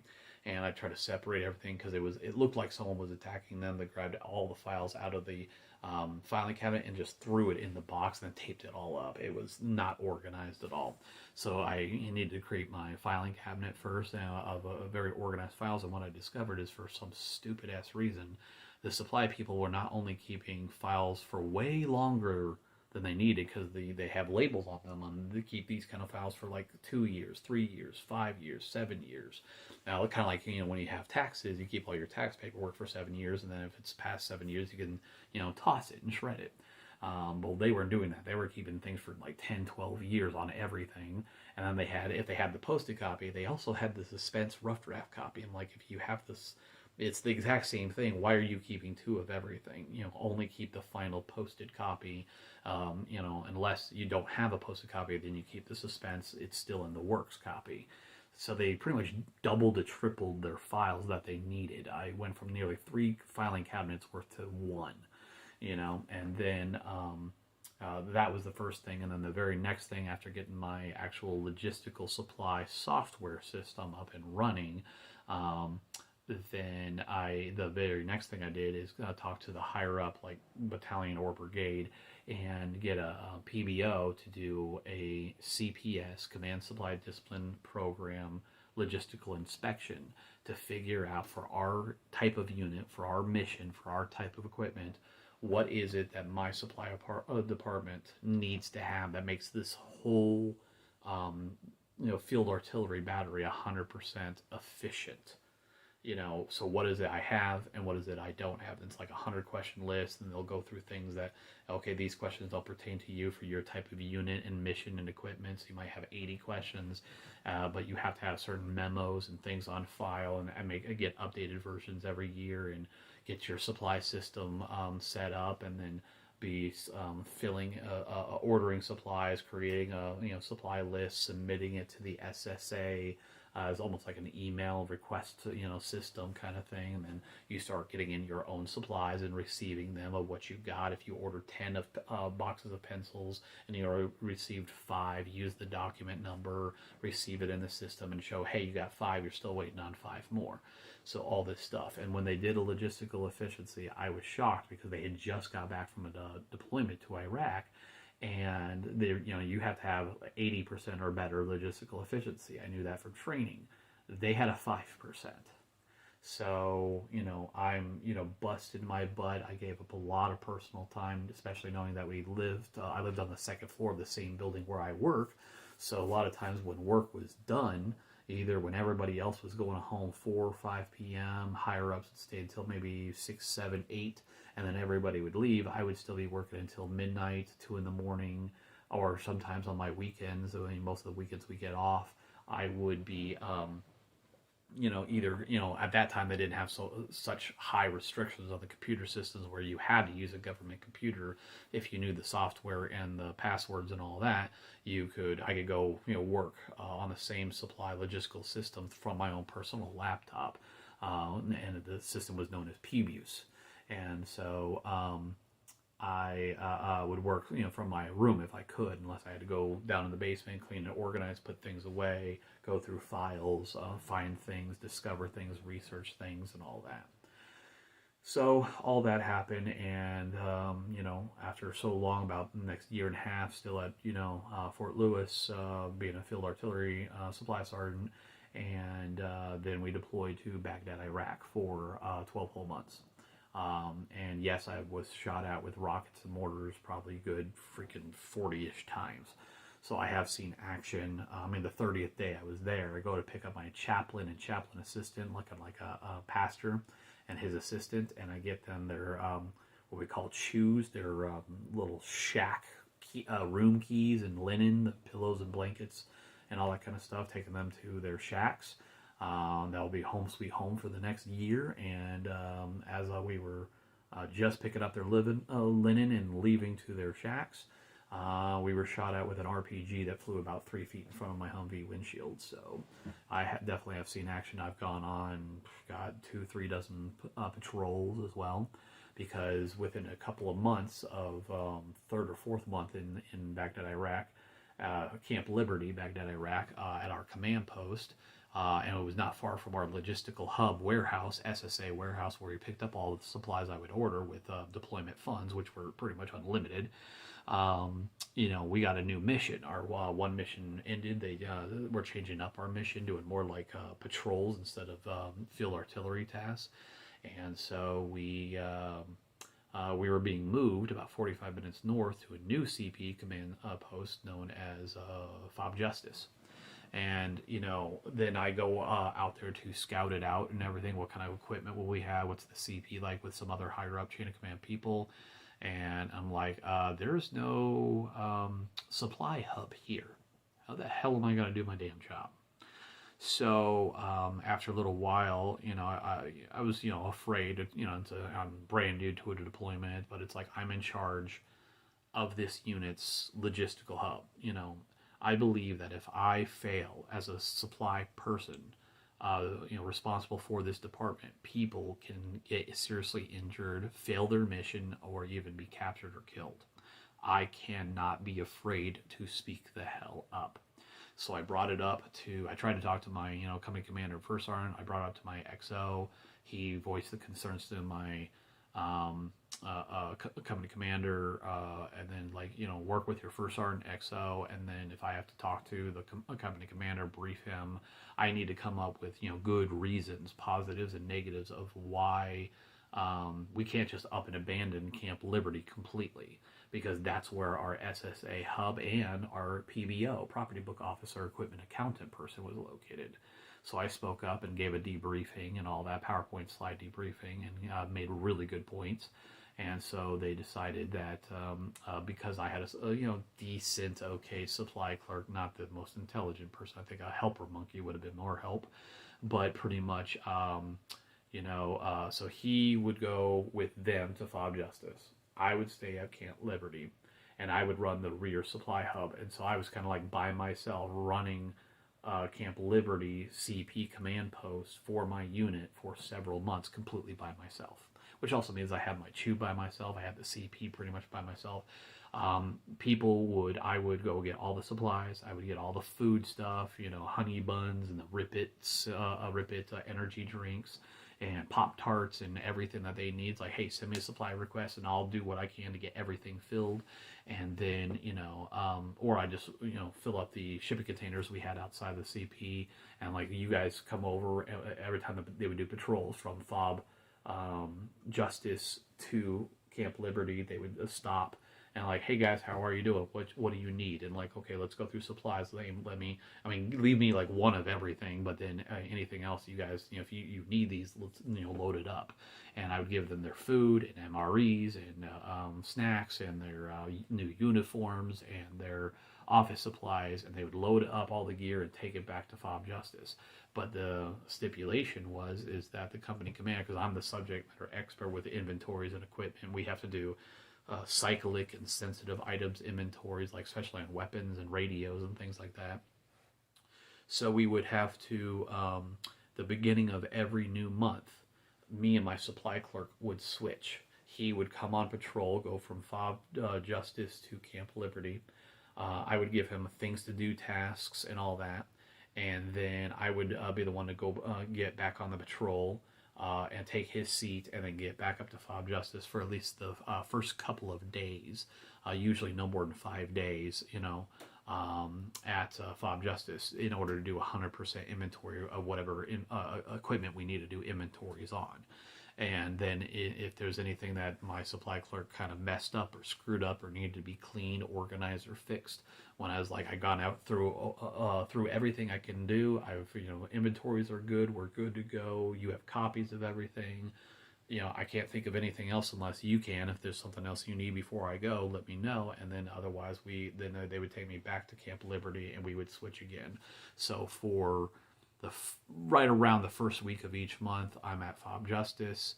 My clerk was at Camp Liberty, our main supply hub, and then the other 3 weeks of the month until all of our missions were done, and we were doing inventories of garrison equipment from Fort Lewis and TPE Iraq equipment, and we had to start churning in Iraq equipment through the proper churn-in procedures, and everything to get it off our property book, to churn it in, sign it over to the government, all that kind of stuff. So, I was in Baghdad, Iraq for 12 months. That was beginning of September 2009 to mid-August 2010. And we dealt with a lot, stressed out beyond belief. You didn't really get a day off. You worked 7 days a week for the full 365. I went through 2 summers in Baghdad, Iraq, a little time in Kuwait as well. Both Kuwait and Iraq during the summertime, 140, 145 degree heat, 100% humidity, in uniform, body armor, got your duffel bag, rucksack, Kevlar, weapon, all that kind of stuff. So, you go in the shipping containers, even, at the end of the day, it's like 150 degrees in those things. You have to go in the back, you have to bury things out. You are literally dripping. It's almost like pouring water on your head. You're dripping sweat. By the end of the day, the uniform you wore is soaked pretty much, unless you got to stay in some of the buildings most of the time near air conditioners. So that was pretty much what Baghdad, Iraq was like. And there's, you get attacked like almost every other day unless there's a storm, heavy thunder, lightning storms, kind of like you'd see on the East Coast. Then certain areas would turn to complete like quicksand mud. You'd lose entire boots and stuff, and try to have to dig them out. We had to take like shipping container pallets, plastic pallets, and maybe wood pallets on top of those, and stick them in the mud areas in front of the shipping containers, so that actually have a solid platform to stand on while you're getting inside the shipping container to get supplies. So all that happened. Unfortunately, we didn't lose anybody, but the third to last patrol day, one of our MRAPs, heavy duty armored vehicle that looks like a semi truck, was hit not with one but two IEDs, and one was on the ground, nearly blew the back axle tires off, and the other one was on a hill at an angle and went through a lighter portion of body of the armor of the vehicle and nearly cut off the gunner's legs. But the surgeons were able to. The medics put on the tourniquets, gave morphine, so freaking instantaneous, fast within 10 seconds, and pretty much he was able to rebuild the arteries of the legs and reattach the legs. That soldier would just never be able to run again, but he would have use of his legs, just not very efficiently. But so we didn't actually lose anybody for that deployment, but some people did get injured. And then after that, went back to Fort Lewis, Washington, for like another year. And then after that, by December of 2010, December 6th or 7th of 2010, I left. I re-enlisted in PCS, so left Fort Lewis, Washington Field Artillery Battery, and went to Wheeler Army Airfield, Oahu, Hawaii, which is like the dead center of Oahu Island, and it's right across the street from Schofield Barracks area. And so at first, for the first 6 months, I worked at Battalion S4 Logistics, and then another line unit, the bottom unit, on the airfield. That area is for an aviation maintenance unit, and then actual aviation units. So part of Delta Company 225 Aviation, there was a supply sergeant who went from rank E5 to E6. Now, when I was at Battalion S4, that was an E6 slot that I was filling as an E5 supply sergeant. So because he became E6 and I'm E5, he's filling an E5 spot, so we switched. And so the first 6 months at Battalion S4 Logistics, and then I went to Delta Company 225 Aviation Maintenance Unit that worked on Black Hawk helicopters. It was full of Black Hawk mechanics. So I get there, and I'm cleaning and organizing. I did a similar process, but now I'm more efficient at it because I have a lot of knowledge from Fort Lewis. And so I know what to do and how things should be and all that. And the whole unit was a logistical nightmare. That unit was twice the size, twice the amount of equipment, twice the personnel, toolboxes up the wazoo because they're mechanics. I had nightmares about toolboxes, and they were, when I did logistical efficiency, I cleaned and organized the area really efficient. The paperwork was just it looked like a hoarder. It looked like a hoarder was in this office. Nothing was organized. So I'm cleaning, I'm organizing, and all that. I'm the 1-800 got junk person who's on the hoarder shows on YouTube, and I'm the cleaner, the organizer, the hazmat guy. I'm cleaning and organizing everything, trying to make it super efficient and kind of like a grocery store, like items together front to back in a row and all that kind of stuff. Make it be like when you go into Walmart, the Walmart grocery portion or whatever, like items together front to back in a row, all that, everything's labeled, all that stuff. So, and I do this inspection, and they are at a 3% logistical efficiency. So then, 24 whole months in that unit, 12 of those months in eastern Afghanistan, known as Fob Wolverine. We're at the base of almost look like a rock, like the Rocky Mountains in Colorado Springs. We're at the very base of it, slight high elevation, lots of snow. And if we go over that mountain, we're in Pakistan. So we didn't really have a lot of attacks there. I did go to Kandahar several times and a few other bases doing logistical supply tasks and churning in equipment, transferring equipment, whatever. I even worked with some Marines and Air Force people a couple of different times. And when I was in Kandahar, though, yeah, we were shot at with rockets and mortars almost every day. It was nice out unless there was a sandstorm. There was no real attacks. Um, but anyway, so I was there for a whole year with the Aviation Maintenance Unit, Fall Wolverine, Eastern Afghanistan, and after 24 whole months in that unit, I turned a 3% logistical efficiency into the only 100% CSDP logistical efficiency on record for the brigade's 86-year history. And let's see, when was I there? From January 2012, mid-January 2012 to mid-January 2013, I was in Afghanistan. And so then I believe it was, when was it? 2013. I think it was by the next following December 2014 sounds about right. Left Wheeler Army Airfield, Oahu, Hawaii, and re-enlisted again, got a little bit of a bonus, and then went to Fort Carson, Colorado, and Colorado Springs.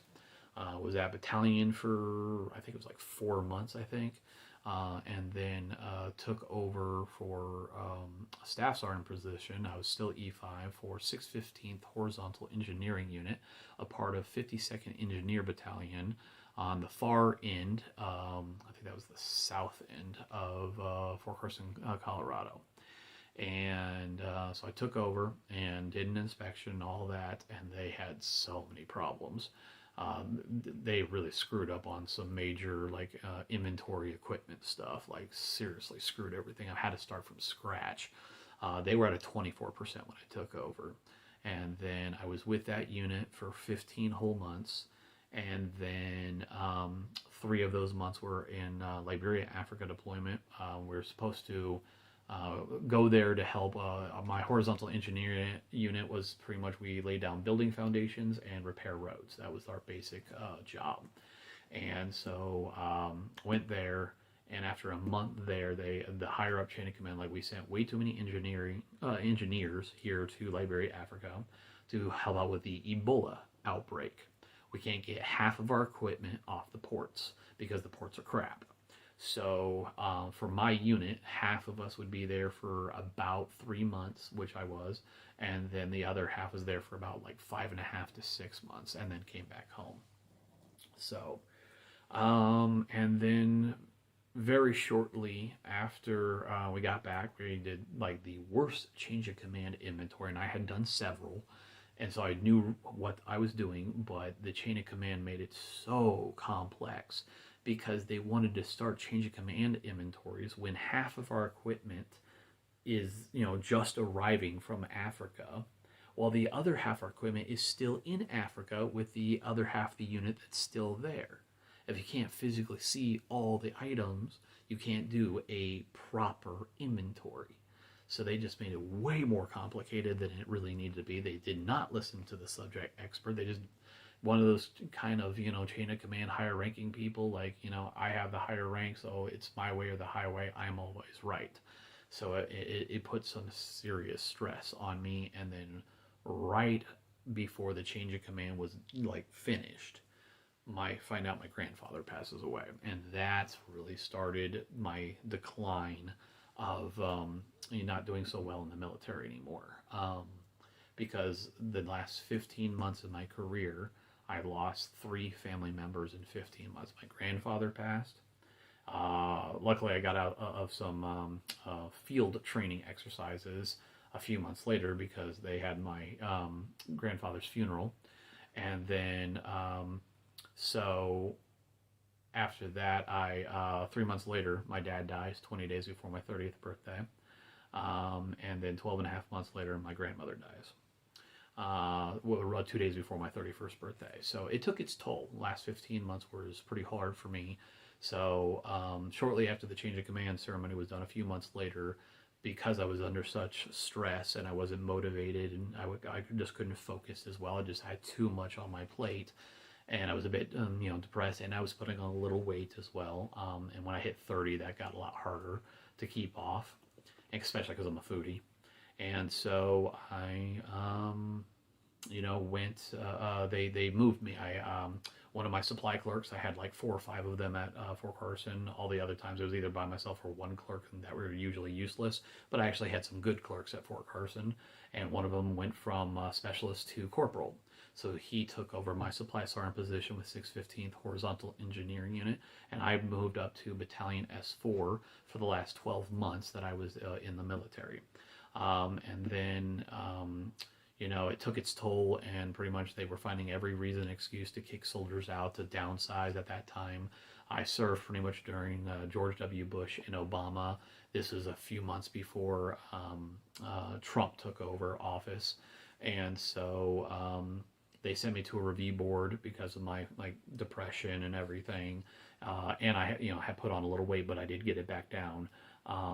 And so they sent me to a review board, reviewed my entire career, and let the board members, 2 officers and a first sergeant, hear my case and plea and all that. Had never been in trouble with the military or law enforcement or nothing. 23 or 24 award medals and a combat action badge from Iraq. I've done a lot of good, pushed myself, helped a lot of units, had a really good clean record, and all this other kind of stuff. So I went to the board, pleaded my case, 3.5 hour deliberation, 2-to-1 vote to release me from the military 25 months early from my contract with an honorable discharge, VA benefits, GI Bill usage, and a 21 grand severance package. And then I got out 19 September 2016 was my last day wearing the uniform. By 20 September, I was a civilian once again. Now, once I got out, I pretty much had 51 days to kill to move into my upcoming apartment in Colorado Springs. It just wasn't ready to move into. So and my personal belongings in the barracks could go into government storage for up to 90 days. And so I went on, I had a good running car, '09 black Hyundai Sonata, paid off. Had some 16 grand in bank, got the 21 grand severance package a month later, got a 12.5 grand inheritance from my grandmother's passing. And I was also a timeshare owner at the time through Worldmark by Wyndham, and I had 3 years worth of timeshare credits saved up. So it was like, okay, I got 51 days to kill. I had soldier buddies, friends, family members. Everybody was offering me a place to stay for the 2 months that I needed until my apartment was ready to move into. But I decided to, it's like, hey, I just ended one major career and journey. I got money in pocket, 100% debt free. I got a 24-hour beginner bug out bag I built a couple months before. Like a year before, and a good running car and all that. So I went on a 51-day, 10,300 mile, 34 state cross country road trip, hitting all 4 corners of the United States, going from Colorado Springs to going west to Northern California, Yosemite National Park area, Kelso Longview in the Pacific Northwest, visiting friends and family, all the way to Portland, Maine, all the way down to Orlando, Florida, all the way to Manny, Louisiana, visit my mom, aunt, and uncle, and then back to Colorado Springs to move into my apartment. So I spent 12 grand, hit 34 states, 10,300 miles. Half the time I was sleeping in my car. A couple times I've stayed at a KOA campsite with my bug out bag, and the other half the time I was staying at my 5-star timeshare resorts throughout the country, at different parts of the country. So it was like couple days roughing it, couple days living in luxury at 5-star resorts. So I had done and seen a lot, and my entire '09 Sonata, all my other seats and my trunk were completely filled, and the seats were filled from floor to the bottom of the windowsills.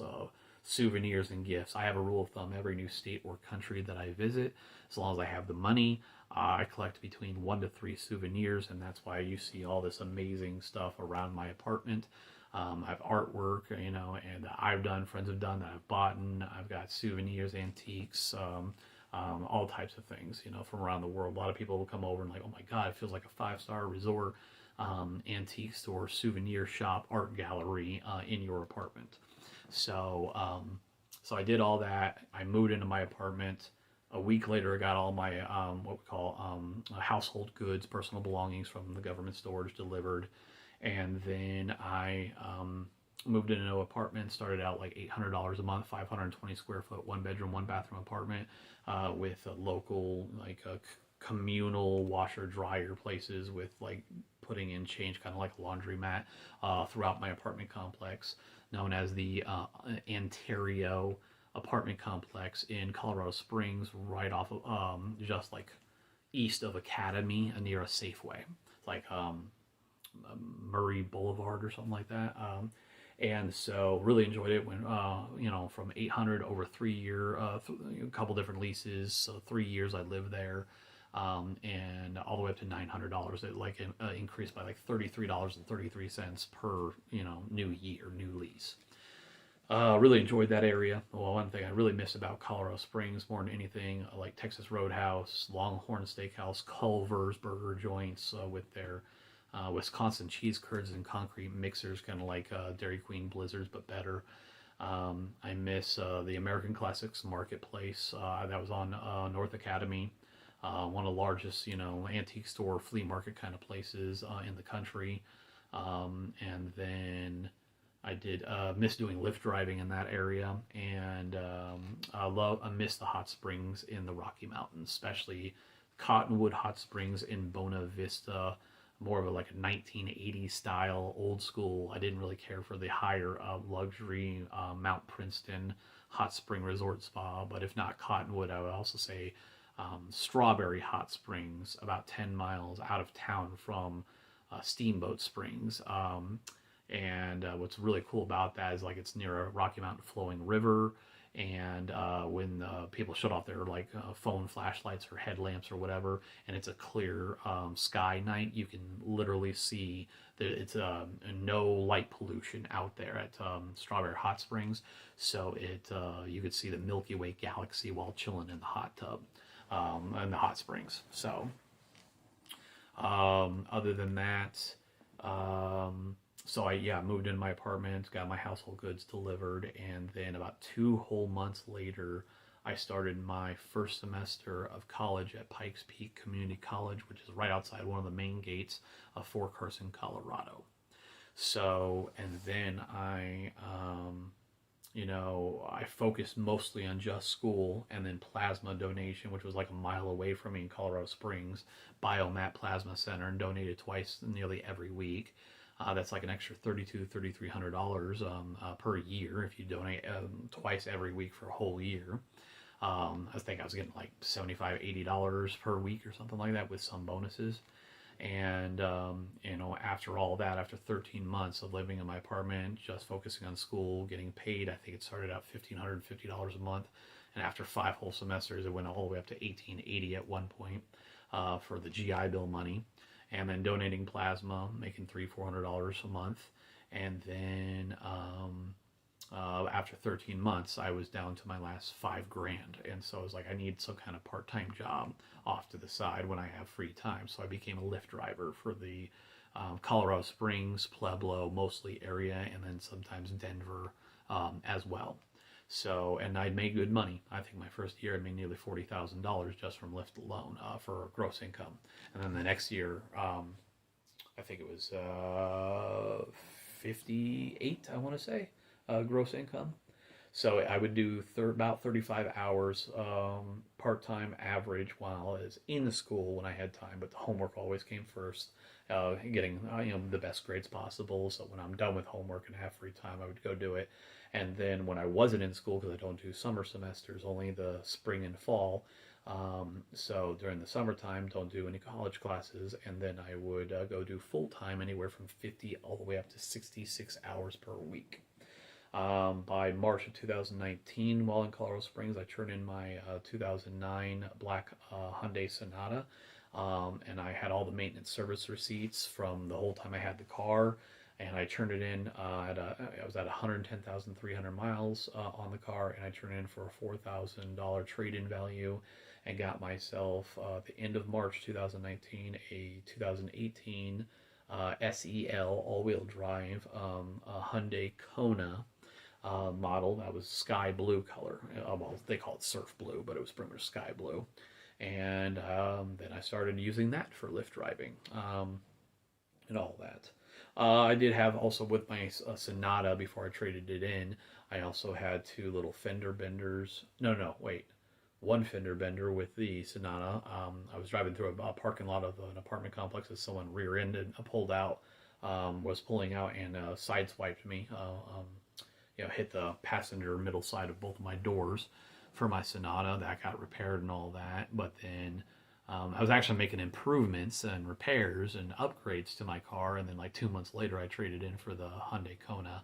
And then when I was in my Kona at one point in time, blizzard came through and I got off a freeway exit and hit black ice. And I couldn't stop. I was going downhill and a churn, and my car like this. And then my driver's side, both tires slammed into like one of the thick, sidewalk, steps, rims or whatever, and it screwed up my alignment completely. I had to like turn the handle like this to drive straight. It was bad.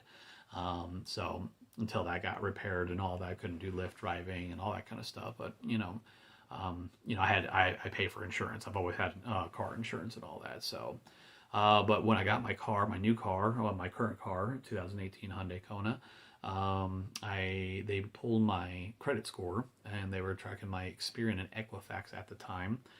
This is the end of March 2019 at 803 each. So I got a 72-month auto financing loan at 2.99 APR interest and paying $411 a month payments, putting like $1,500 down. So I did all that, and then I just kept doing college at Pikes Peak Community College, and by middle December of when was that? 2000. When I leave 2019, so December 2018, I got done with college. I got done with, and I got my associate's degree in the mail about a month later. And then I did full-time, about 12, 13 months full-time Lyft driving to save up. My goal was to pay all my rent and utilities, my fixed and variable costs for my apartment, food and all that, and my car payment every month. And then have where I pay everything off and I get close to a lease ending on my apartment. And then I have like just over $20,000 in my pocket altogether. And I accomplished that goal. And so by mid-November of 2019, I moved away from Colorado Springs, left Colorado Springs. Actually, it was Veterans Day 2019. Left Colorado Springs, got a U-Haul with a trailer. My vehicle was on that. And I moved to my current apartment complex, Ridgefield, Washington, off exit 14 of the I-5, several miles north of the Clark County Fairground in Clark County. Or I'm about 10-minute drive north of Salmon Creek, northern Vancouver, where I'm 15-minute drive away from the Washington State University of Vancouver on the outskirts of Salmon Creek. And so, I moved in. I was, doing pretty good. Switched Lyft account, started doing Lyft again a few months later. And a few months later, I picked up a Lyft customer in January of 2020. So this is before COVID. And I get deactivated because of a false report. So that sucked. But about a month later, I was like, okay, I'll go work for your competition, and signed up for Uber instead, which, actually worked in my benefit because I realized in this area, Lyft was more prone. You were either just Lyft or Lyft and Uber in the Colorado area, but here in the Pacific Northwest, Vancouver, Washington, Portland, Oregon, you're either Uber Lyft or you're more Uber prone than you are Lyft. So it actually benefited me. But then, COVID-19 hit, shut down the area. By May of 2019, when all the DMVs are closed, I needed to update my vehicle registration. I still had Colorado driver's license, Colorado vehicle registration, waiting until one of them expires and go, get replacements.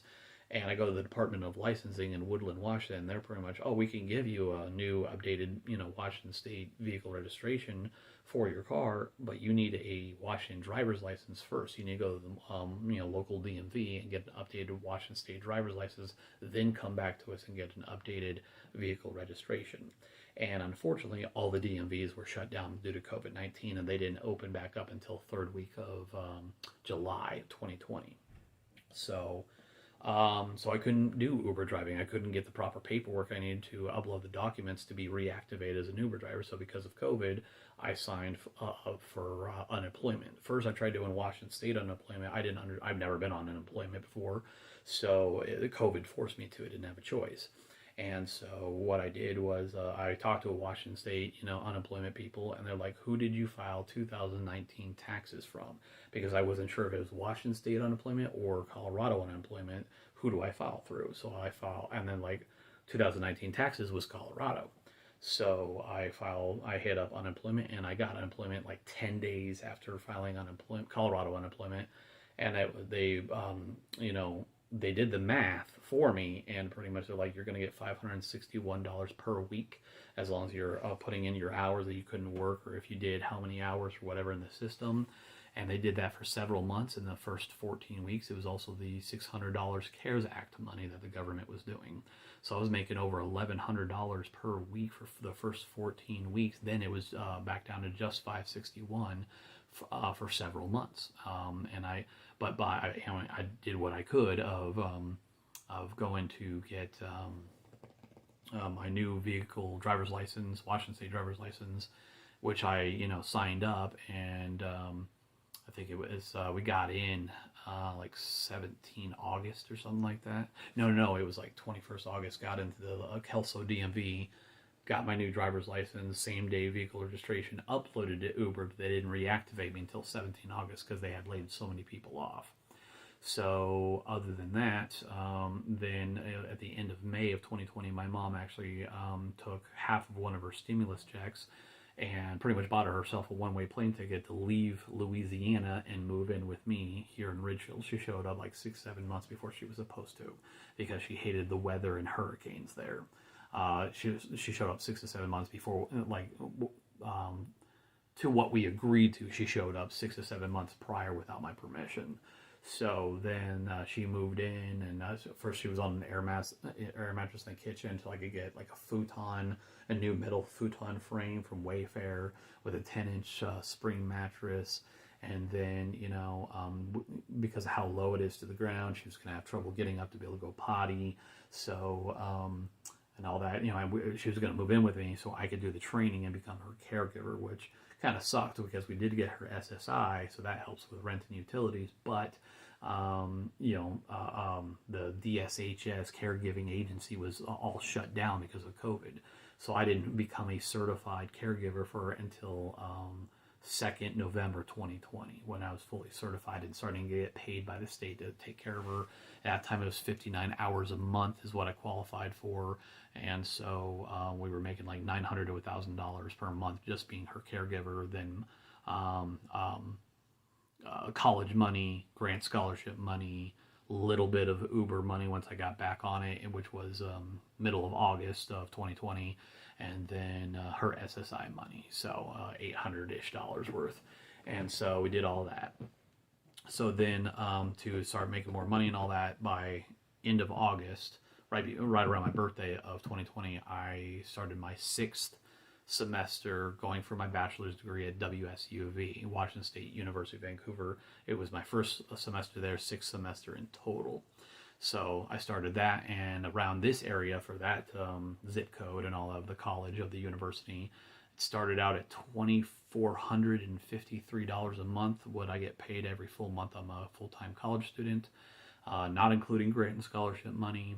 And first next couple of semesters it was the same. The last, I think, 2, possibly 3 semesters, it went up to $2,525 is what I was getting paid. On top of, they pay for my tuition as long as I pass each class with a 70% or better.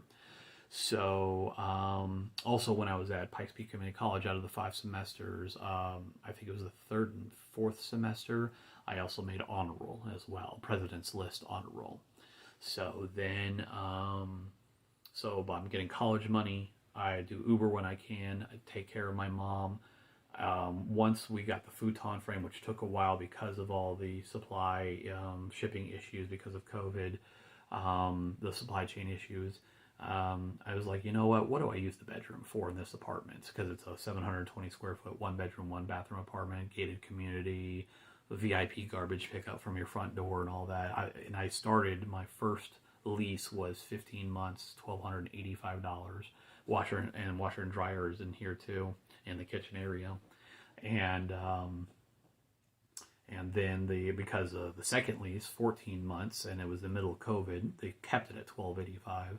And this last lease, they increased the rent by $80. I'm paying $1,365 just for rent for a 1-bedroom, 1-bathroom apartment. Other people who live in my same apartment, because I moved in a couple months before COVID hit, in mid-November 2019. So, 5-6 months before COVID hit. People who are living in the exact same layout and size apartment, they're paying like anywhere from $1,800 to $2,000 right now. So I'm actually doing really well. And I'm kind of lucky. I'll be here for probably a couple more years, as long as financially I'm doing fine. So anyway, started college in the end of August 2020. Did the next, spring semesters, no summer semesters, doing Uber driving when I'm not so busy, or take care of my mom, and all that kind of stuff. And then I know that over my next 5 semesters of college from WSUV, I'm doing a lot of accounting classes and everything. My 9th and 10th semester, I had 5 college classes, each 15 credit hours, instead of the normal 4 that I was doing for all the other semesters. And by mid-December of this last year, 2022, 13 December was my final day in college, and I graduated, and I got my bachelor's degree in business accounting middle of this last January, just a few months ago. And then 21st January, I gave up 5 years between Uber and Lyft combined. I did 7,100 fares doing rideshare driving and stopped. And I just did full major maintenance services on my vehicle, and I was at like 148,165 miles, and I started out with 30 miles in end of March 2019. So I put a lot of miles on it. But I gave up the rideshare driving. I have like 195 YouTube subscribers currently right now. That really helped this past like year and a half. I got over 100 subscribers for my YouTube channel. But then shortly after the futon arrived and all that, I decided to give up my bedroom to my mother. Let her have that separate space. Like, what do I do with, what do I use the bedroom for, really? I use it to sleep and store clothes. I didn't even have a television in there. My main television is here in the living room. So, and then I was like, oh, the main internet signal is in here. I'm going to need that for college to do all my homework. And I didn't want to have to keep having my mom kick her out into the bedroom, give me the living room until I'm done, then switch, go back and forth. It was just stupid. So I was like, you know what? I'm a veteran. I can sleep anywhere. I slept on one of these metal frame futons with a 10-inch spring mattress once before, living with my older brother. I could do it again, So I gave up my bedroom to her, and then we got her 25-inch smart TV. I had a 5 terabyte hard drive, and put tons of TV shows and movies on it. Hooked it up, got it all set up. Got her a little stool because the bed's kind of high to walk on to get up on the bed. We got her a commode just in case she has accidents, because we had a few accidents on the carpet, and all that because of the MS and all that. So, Bed Bath & Beyond high quality waterproof bath mats on the ground under the commode, and like almost like stepping stones, and all that. So it's an easy cleanup if need be. And then unfortunately, this past fall, my 10th and final semester was hell on earth. I was like hair was falling out of my head. I was so stressed out and exhausted. I was doing 5 full-time college classes. 2 of them felt like 2-in-1 classes, so it felt like 7 classes. Also working on finishing up a senior project to do a little bit every semester to be able to graduate. And then my mom's MS, because she screwed up, did something stupid with medication for several months, and so her MS advanced by about 25-30%. So now she's weaker, doesn't walk as well, hands are shaking and stuff. And so we went from 59 hours a month to 115 hours authorized money. So unfortunately her health is worse now, but at the same time it actually doubled our monthly pay. We're making about $2,000 a month doing the caregiving stuff for right now. So, and then her SSI and my VA disability increased by federal COLA by 8.7%. So mine was an extra $60, hers was extra $73 beginning of 2023. But this past July, so before my 10th and final semester, a miracle actually occurred.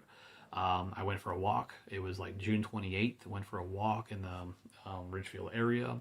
It was 2 in the morning. I get my mail, and then I get this, check. It looks like a stimulus check, yellow, green government check. I thought it was my $155 tax return. Nope, about $25,500. And I'm like, what the hell is this for? I'm like, I was shocked. I'm like, I'm only supposed to be getting 10% VA disability. They're supposed to be garnishing all my wages all the way up until March of 2026. And it's like $155-ish.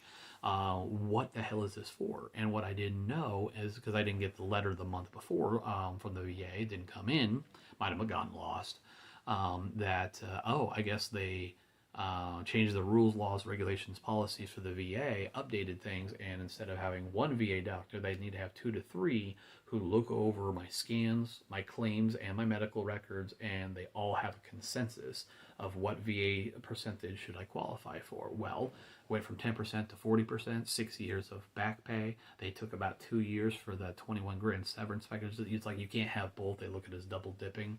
So they took 2 years worth and gave me about 4 years worth, which was $25,500. Within the next 8 weeks, between paying off my car 31 months ahead of time, making improvements to my car inside and out, vehicle wrapping, leather upholstery, LED lights, and some other things. I also updated all my decor. I updated my artwork. I updated my furniture, my clothes.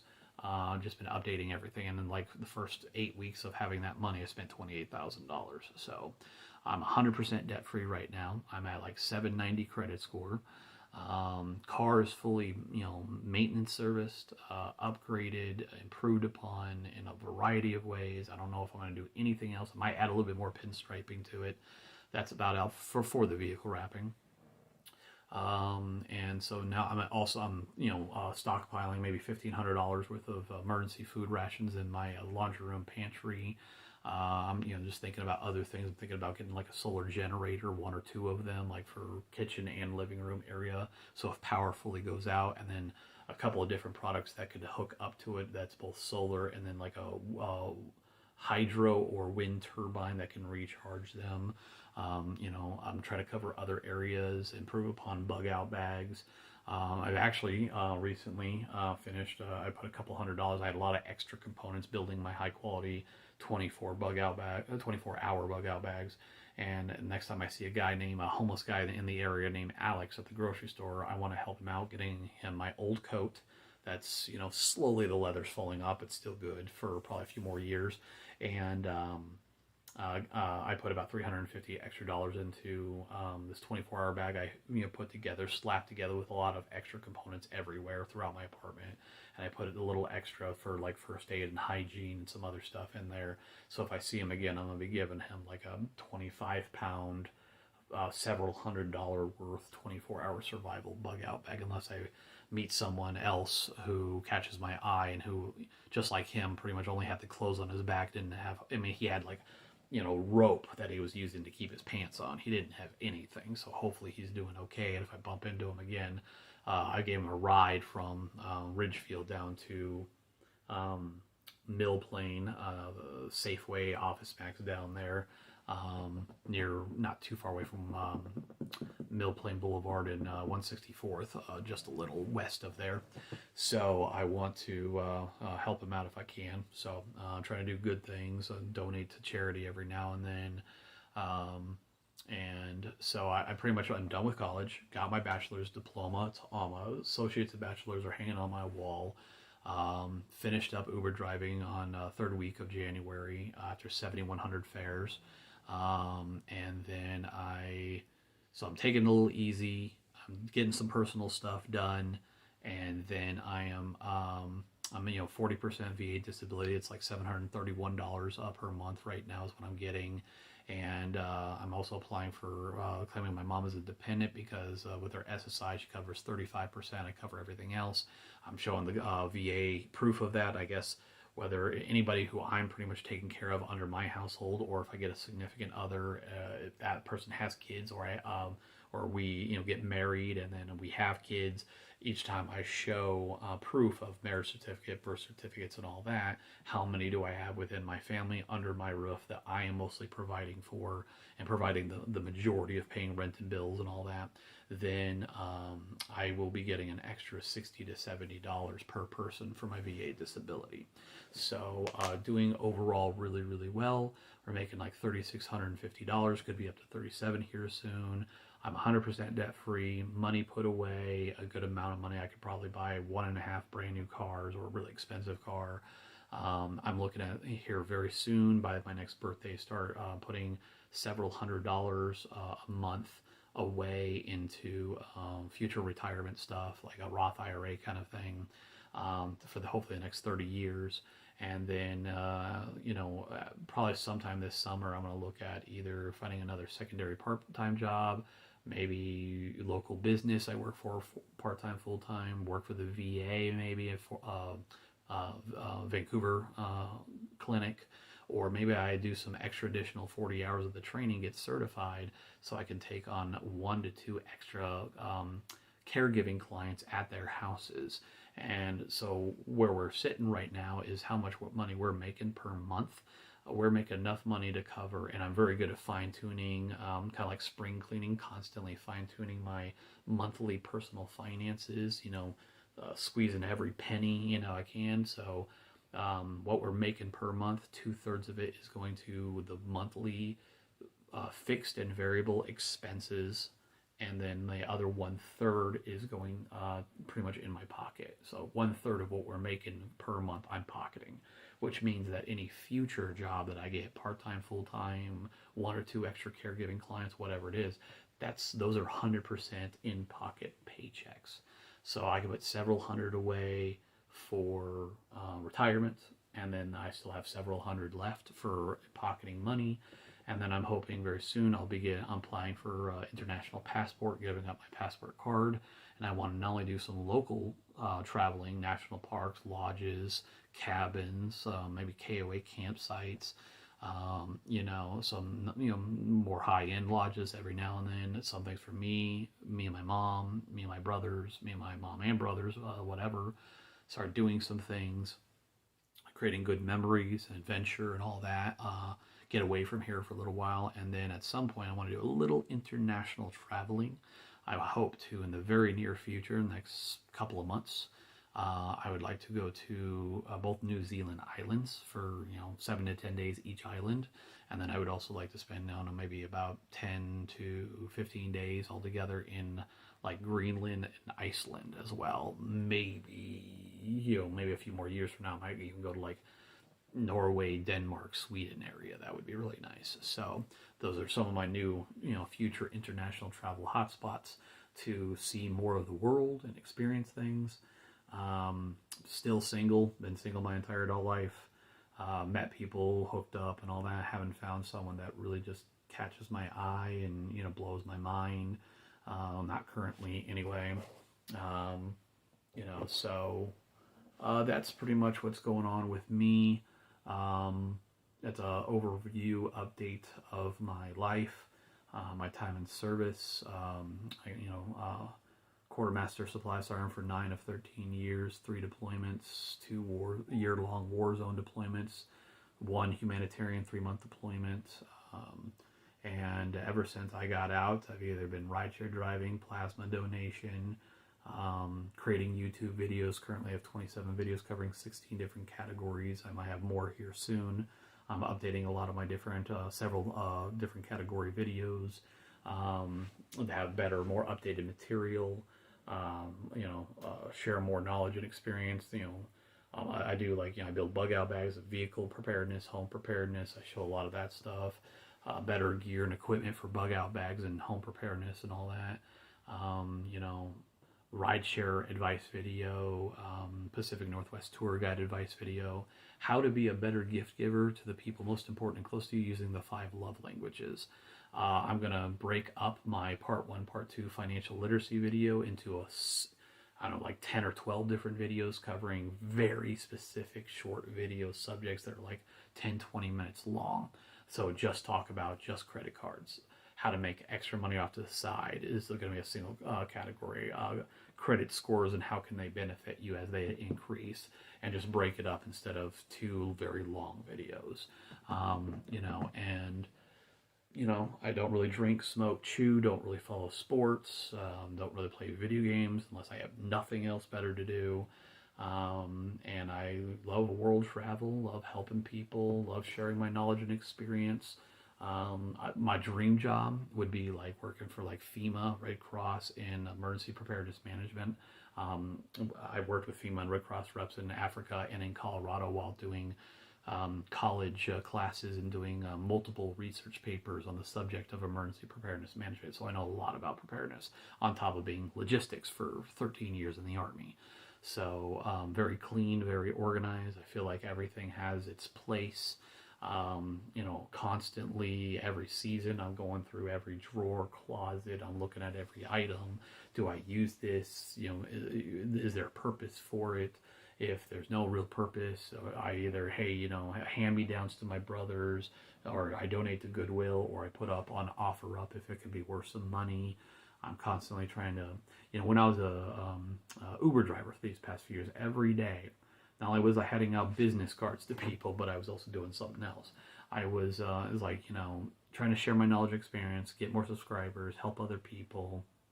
And I was asking myself the question of, how can I better my life? How can I better my future?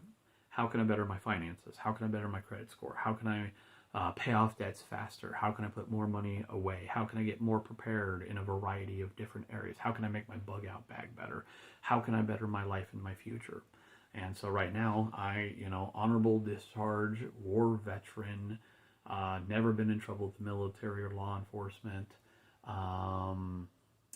Don't do drugs, don't really drink at all, don't smoke, don't chew, don't do any drugs of any form. Don't barely, play video games unless it's a super rare occasion. I'm at Round 1 Vancouver Mall or Dave & Buster's or something like that. And I'm with other people doing it. I love bowling. I love billiard pool. I love swimming. I love zip lining. I love skydiving, paragliding, snorkeling. I love snorkeling and scuba diving, horseback riding. I've done four-wheeling, hiking. I'm a big, hiker this coming summer. I want to do a lot more hiking and not only get back into it, lose weight, get into shape. It'll help with my, diabetes, sugar level decrease. I'm trying to eat healthier, and all that kind of stuff. I'm a big, thrill-seeking adventurous. I'm getting older. I'm almost 38. So I'm not as active as I used to be. But I want to lose weight, and I want to. Between Washington and Oregon alone, I did some research and found out there's like 637 waterfalls. I've been to like 30 of them, so I want to, start it by doing the ones I know, and then start looking for tons of other trails and waterfalls that I've never been to, and that I want to go see. Some of them once I scout them out and see if there's any signs that say no camping, and see if there's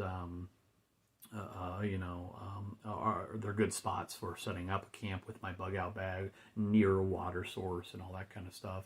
I'm going to go hiking and camping with my bug out bag and see if there's anybody else that wants to join me, or go on some of these road trips to these, campsites, whether it's a paid for or non-paid for campsite, cabin, lodge, whatever. I want to go on. I've been going to OMSI Museum a little bit more often, doing their planetarium thing was really awesome. I've only seen one. I want to see, they have several different types of the movies.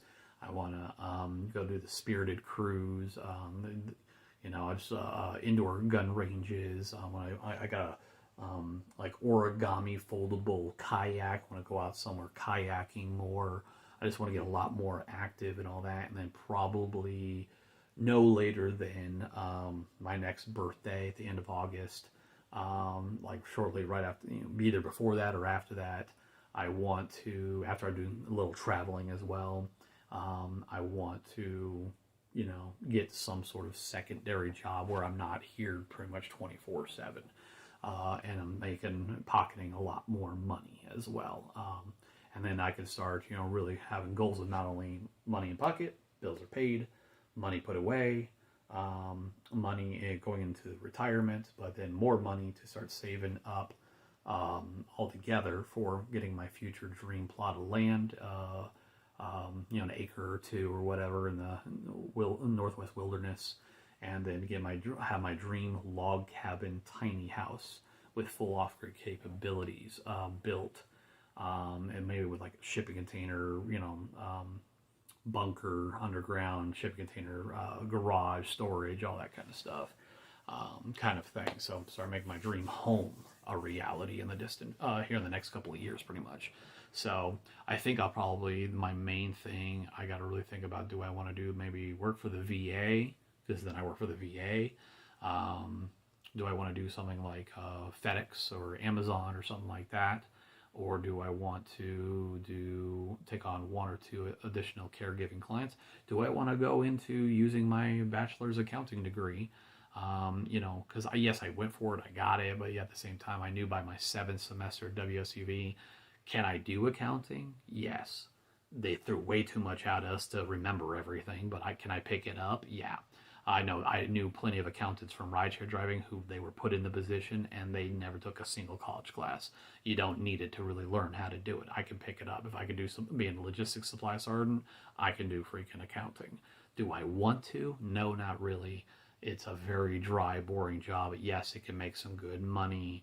I think it's like normal 60 to 80,000, so say $70,000 average starting, depending on the company you're working for and benefits and all that stuff too. So, pretty much right now the sky is the absolute limit for me. Unfortunately, I've lost a few high school friends that I didn't really want to lose.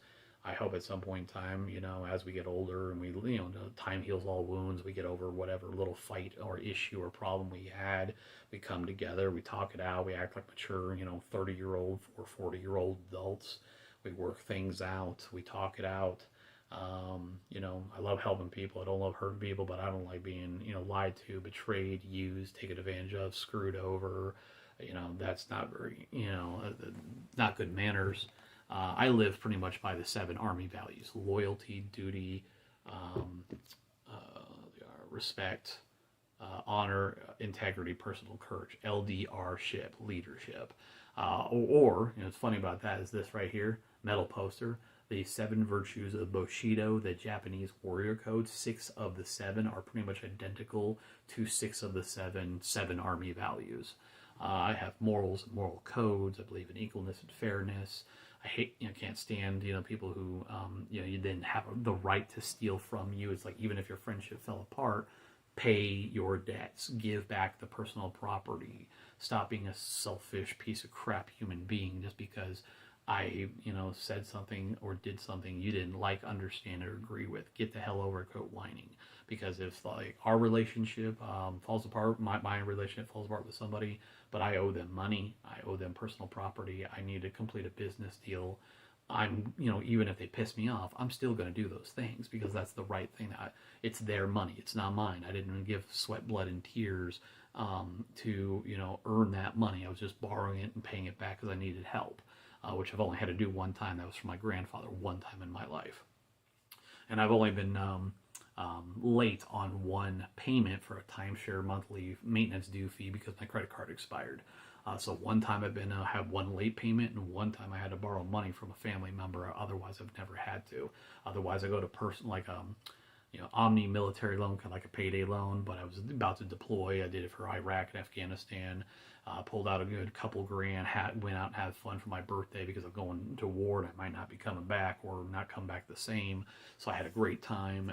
Partied a little bit, my own unique way, and then I've paid them off in like 4 or 5 months instead of a 2-year contract. I paid them off right away with deployment money, and that also helped build my credit too. So other than that, I've been on multiple. After Baghdad, Iraq, I went to on a 5,000-mile West Coast road trip. Helped snap me out of any numbness, depression, PTSD, turn a negative into a positive. And then after Afghanistan, when I was on Oahu, I went to a 2-week whole vacation, did a ton of research and preparing and homework. Instead of spending about $5,500 on the island of Kauai for 2 whole weeks, I spent $1,500 because I did my homework and coordinated, planned, scheduled things that got discounts and all that. I did my homework and research, and that will always pay off. Preparedness always saves you money. And then I did the 34-state, all 4 corners of the United States cross-country road trip when I got out of the Army. And then a couple semesters in, I think by my 4th or 5th semester, yeah, it was before I moved to Colorado, moved to Ridgefield, Washington, left Colorado. I think it was spring of 2019. I went on a 9-state, like 6,500-mile road trip from Colorado Springs all the way to Smoky Mountains, eastern Tennessee, all the way to Manny, Louisiana, and then back to Colorado. Stayed at a couple timeshare resorts, had a blast, especially in the Pigeon Forge, Gatlinburg, Smoky Mountains in eastern Tennessee. Oh man, that place was awesome.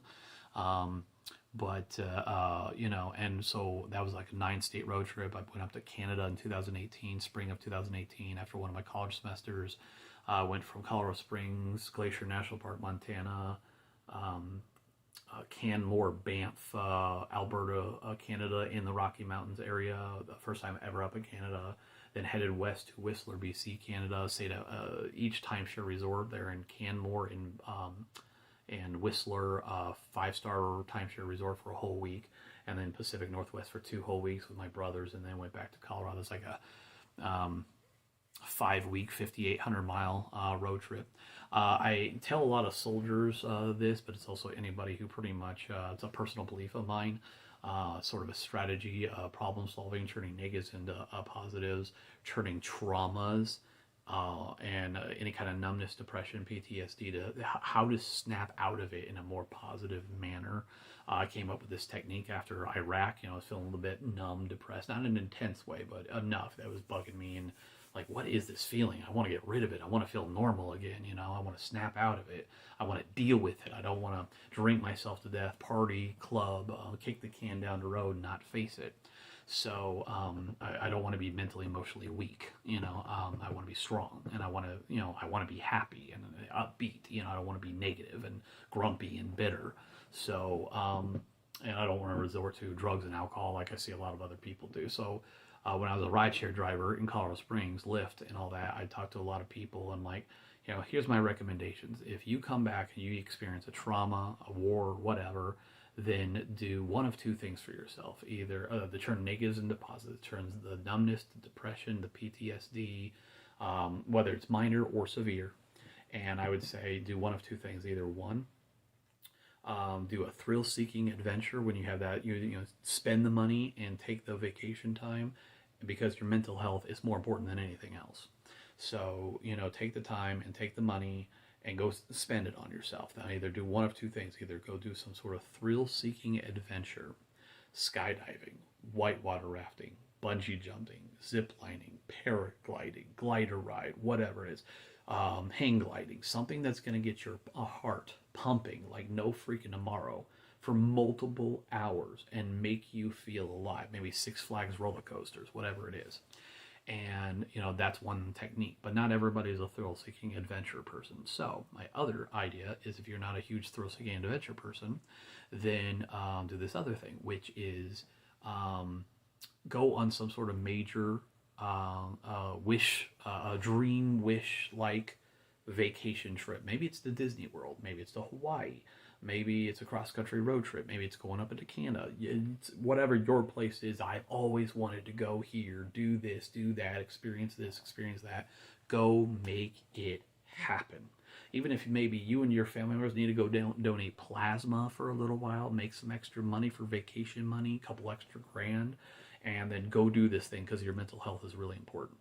Don't resort to drugs, alcohol, partying, clubbing, bar hopping, drowning yourself in a bottle, because and kicking the can down the road to face the problems and the issues of your numbness, depression, anxiety, PTSD, and all of that. That does nothing. That all that does is every day that you are pushing it down the road, you're making it 100 times worse. So another 100 plus 100 plus 100 plus 100 plus 100, and eventually, could years go by, and it's a million times worse.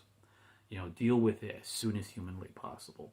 And the only thing to fear is fear itself. Fear is meant to be faced, dealt with, overcome, and conquered every single day, immediately, so you can get over it, face it, deal with it, and get over it and get past it. And so it doesn't affect you anymore. You turn the negative into a positive. You flip it on its head, okay? So if it's a very severe case of numbness, depression, PTSD, you do a combination of two. Go do the big road trip, maybe it's cross country, but then maybe stop at a Six Flags, zip lining, horseback riding, whitewater rafting, paragliding, glider rides, skydiving, whatever. Do some sort of, mix it together. Road trip, big vacation road trip getaway with thrill-seeking adventure. And then, and the other thing can do, maybe it's just also, maybe wilderness, being out in the wilderness, deep wilderness, a super nice spa, lodge, camping, hiking, camping, smelling the fresh air. You're gone for like an entire week or a month out in the wilderness, or spas, full body massages, relaxation, soothing sounds, nature. Maybe that can even be, is another thing I recently thought about, that Mother Nature can heal you. The air, the fresh air, the trees, the sound, the waterfall, the ocean. Maybe it's a beach place. Maybe it's the mountains. Maybe it's deep wilderness. Maybe it's the tropics. Whatever it is, get out there and stay out there as long as you need to, and let Mother Nature, wash over you and heal you with its, healing capabilities. So that's another idea. Maybe, or mix that into thrill-seeking adventure and your travel. So, and I can almost guarantee you, for 90% of the people who do that, rather than drink and drugs and party and club and bar hop and all that kind of stuff, 90% of it will snap you out of it. Not only will you feel normal again, you'll probably even feel better than normal as well. And then you'll get focused again, you'll get back on track, and for your family, your friends, your career, and everything else will improve. So turn the negative into a positive by doing positive decisions and adventure and learning culture and travel and thrill-seeking adventure, and broaden your soul, your mind, your body, your emotions, the air you breathe, everything. So other than that, let's see, some of the, like, my top idols currently, like male celebrity idols, would people I really admire and respect and look up to, and I think they're amazing human beings. I'd love to meet them one day, hang out with them, have a meal, have a 10-minute chat, whatever. Like Keanu Reeves is probably one of my top male idols. Zachary Levi from Chuck TV series, or Shazam. He's a really great man too, like Tom Hanks or whatever. And then women, my number one female idol currently would be Catherine McNamara. She blows my freaking mind. I didn't even know who she was until she joined season 8 of Arrow. But then I learned more about her and all that. The other couple high-end women would be Hilary Duff, Blake Lively, Anna Kendrick, Eliza Taylor from the TV show The 100, Lindsay Sterling. Actually, it was Lindsay Sterling, and I've been to 2 of her concerts. I think 2018 Warmer Than Winter Christmas concert in Broomfield, Denver, Colorado, 2018. VIP pass, but I didn't actually get to meet her in person because of massive traffic jams. I got there too late. And then September 2021 in Portland, Oregon, Mata Center, her Artemis concert, a VIP pass again. Did get to meet her with not exactly a plexiglass in between us, and take pictures together with plexiglass between us because of COVID. But the funny thing about that is, like you think about COVID-19, a lot of people it affected, a lot of people got it. It hurt them, mentally, emotionally, physically, health-wise, all that. I don't think me and my mom ever caught it. Even being an Uber driver, had the proper mask, cloth mask with the carbon filter and all that. Switch them out once a month for a new carbon filter. Got high quality stuff, roll down the windows and stuff. And so we never caught it. My brothers did, unfortunately, for a short while. And, got Colorado unemployment, was making more money than going out and driving per week. So not putting tons of extra miles on my car. I'm still fighting the Colorado unemployment overpayment. They said that they overpaid me, and so I owe them like $13,000. I'm fighting that with both a what do you call that? I'm appeals packet and a waiver on top of that, and I'm hoping it will either decrease by half or go away. I say I owe them like 13 grand, but they did their math wrong as well.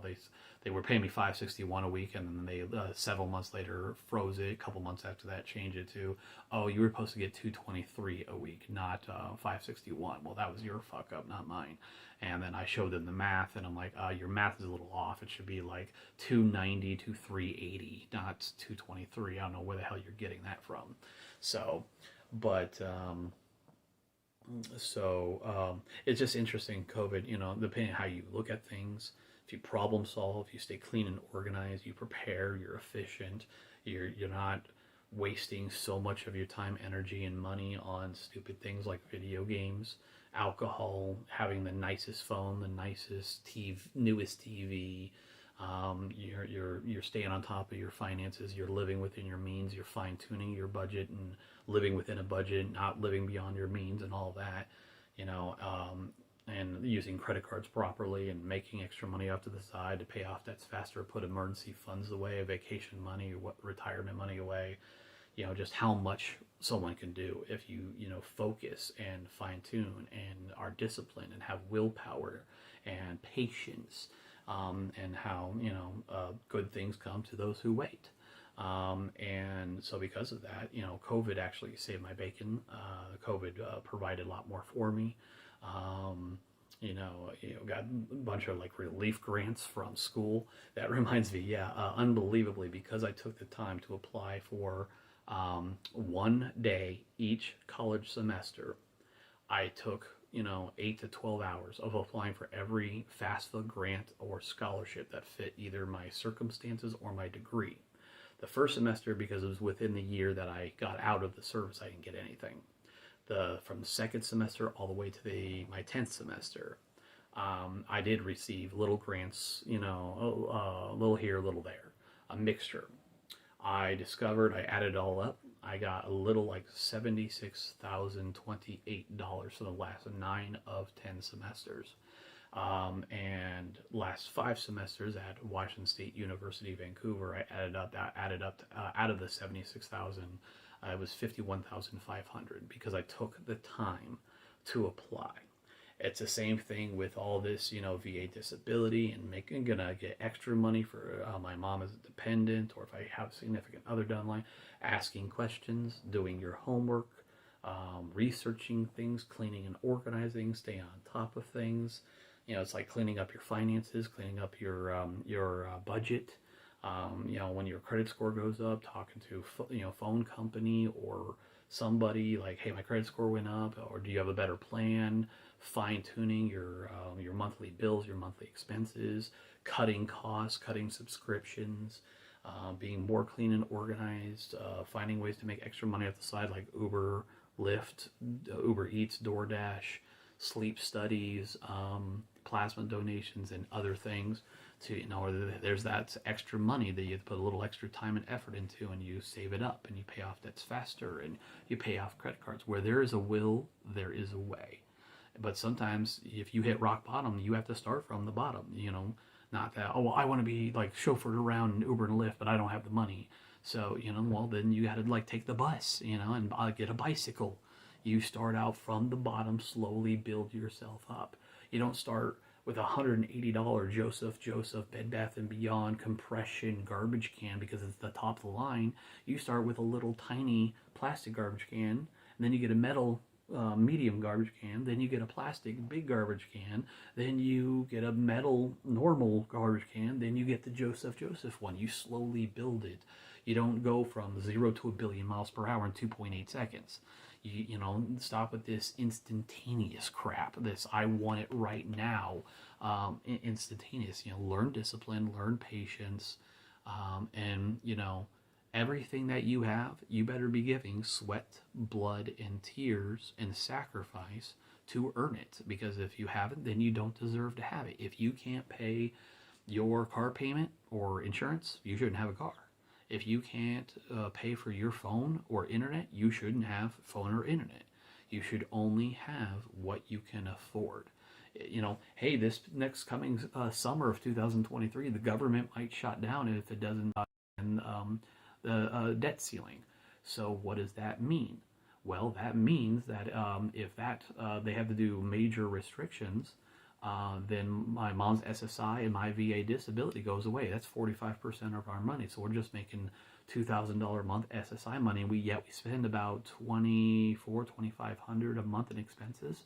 So, you know, I have plenty of money to put away. I could last 2.5 years without working, but then we still have $2,000 a month coming in. So I'm going to be, money's coming out of my pocket, but we can last a long time. And I'm getting emergency ration food, and I have emergency hand cranking flashlights and candles and cast iron teapot to make hot water for dehydrated food or to warm up cans of soup and chili and all that.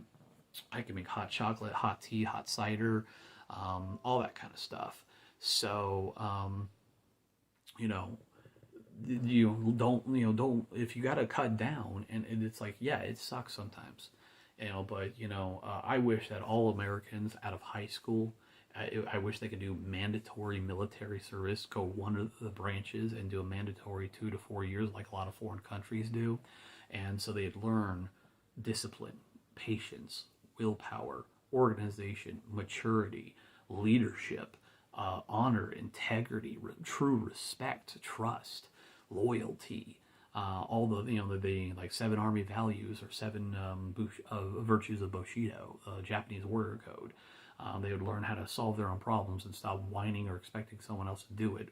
Where you have these, you know, 30, 40, 50-year-olds still living with mommy and daddy in their house. It's not in mommy and daddy's house, not their house. They're being lazy. They're not pushing themselves. They're not getting motivated. They blame their parents. They're whining and blaming everybody else when it's nobody else's fault but their own, because they don't want to deal with, overcome, and conquer their mental, emotional cowardice, weakness, fears, anxieties, whatever. You know, I personally believe that when, you know, okay, you went through some stuff in childhood. We all do. I've been bullied and abused, manipulated, controlled, molested, all this kind of stuff. But, you know, you want to whine about that a little bit from when you're 18 to about 29, fine. When you hit 30, you need to grow the fuck up.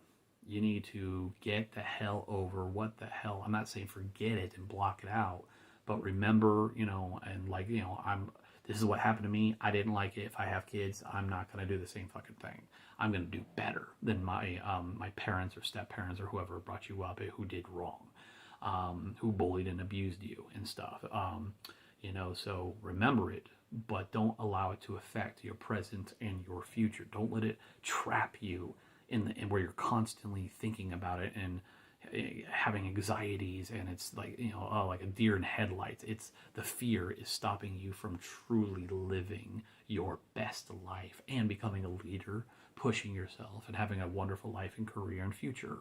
And travels and all that, and doing travels will also help get over that stuff too. But by the time you're 30, no one really cares on your what happened to you as a child. We're like, oh, that sucks, sorry, but we don't really care. So stop being mental, emotional pussies. Wake up, push yourself, get over bad shit that happened to you, figure out a way to face it, deal with it, overcome it, and conquer it. Grow up and mature and get more motivated and push yourself and get more responsibility and get wiser and you know, and do better than your prior generation. Just because this is something that I really deeply believe in.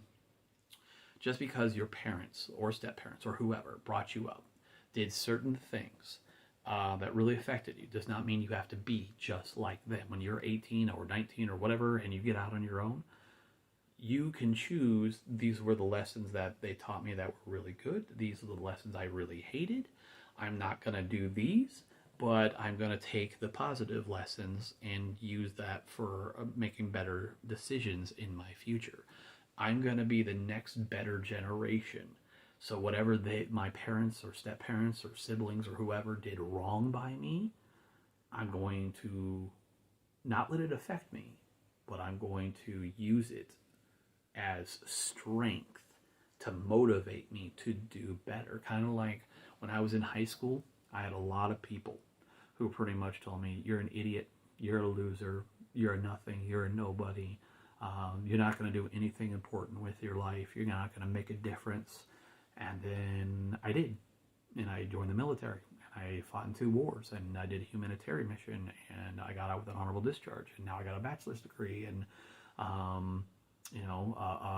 close to an 800 credit score for the 3rd time in my life, and I'm 100% debt free, and my home is decked out, and my belongings are decked out, and I have high quality things, and more money's coming in, and my rent and utilities are paid, and I'm very responsible, and I'm and my car is fully upgraded inside and out, and looks awesome, and I'm to the point where the only thing that I'm pretty much missing in my life to really feel truly happy and fulfilled, to make more money, get my dream, whether it be 1/4 of an acre to a couple acres of land in the Pacific Northwest wilderness, get my dream log cabin tiny house with full off-grid capabilities with maybe some shipping container stuff, or like basements, bunker storage, and a garage, and all that kind of stuff, and find a wonderful, true, significant other who is my equal,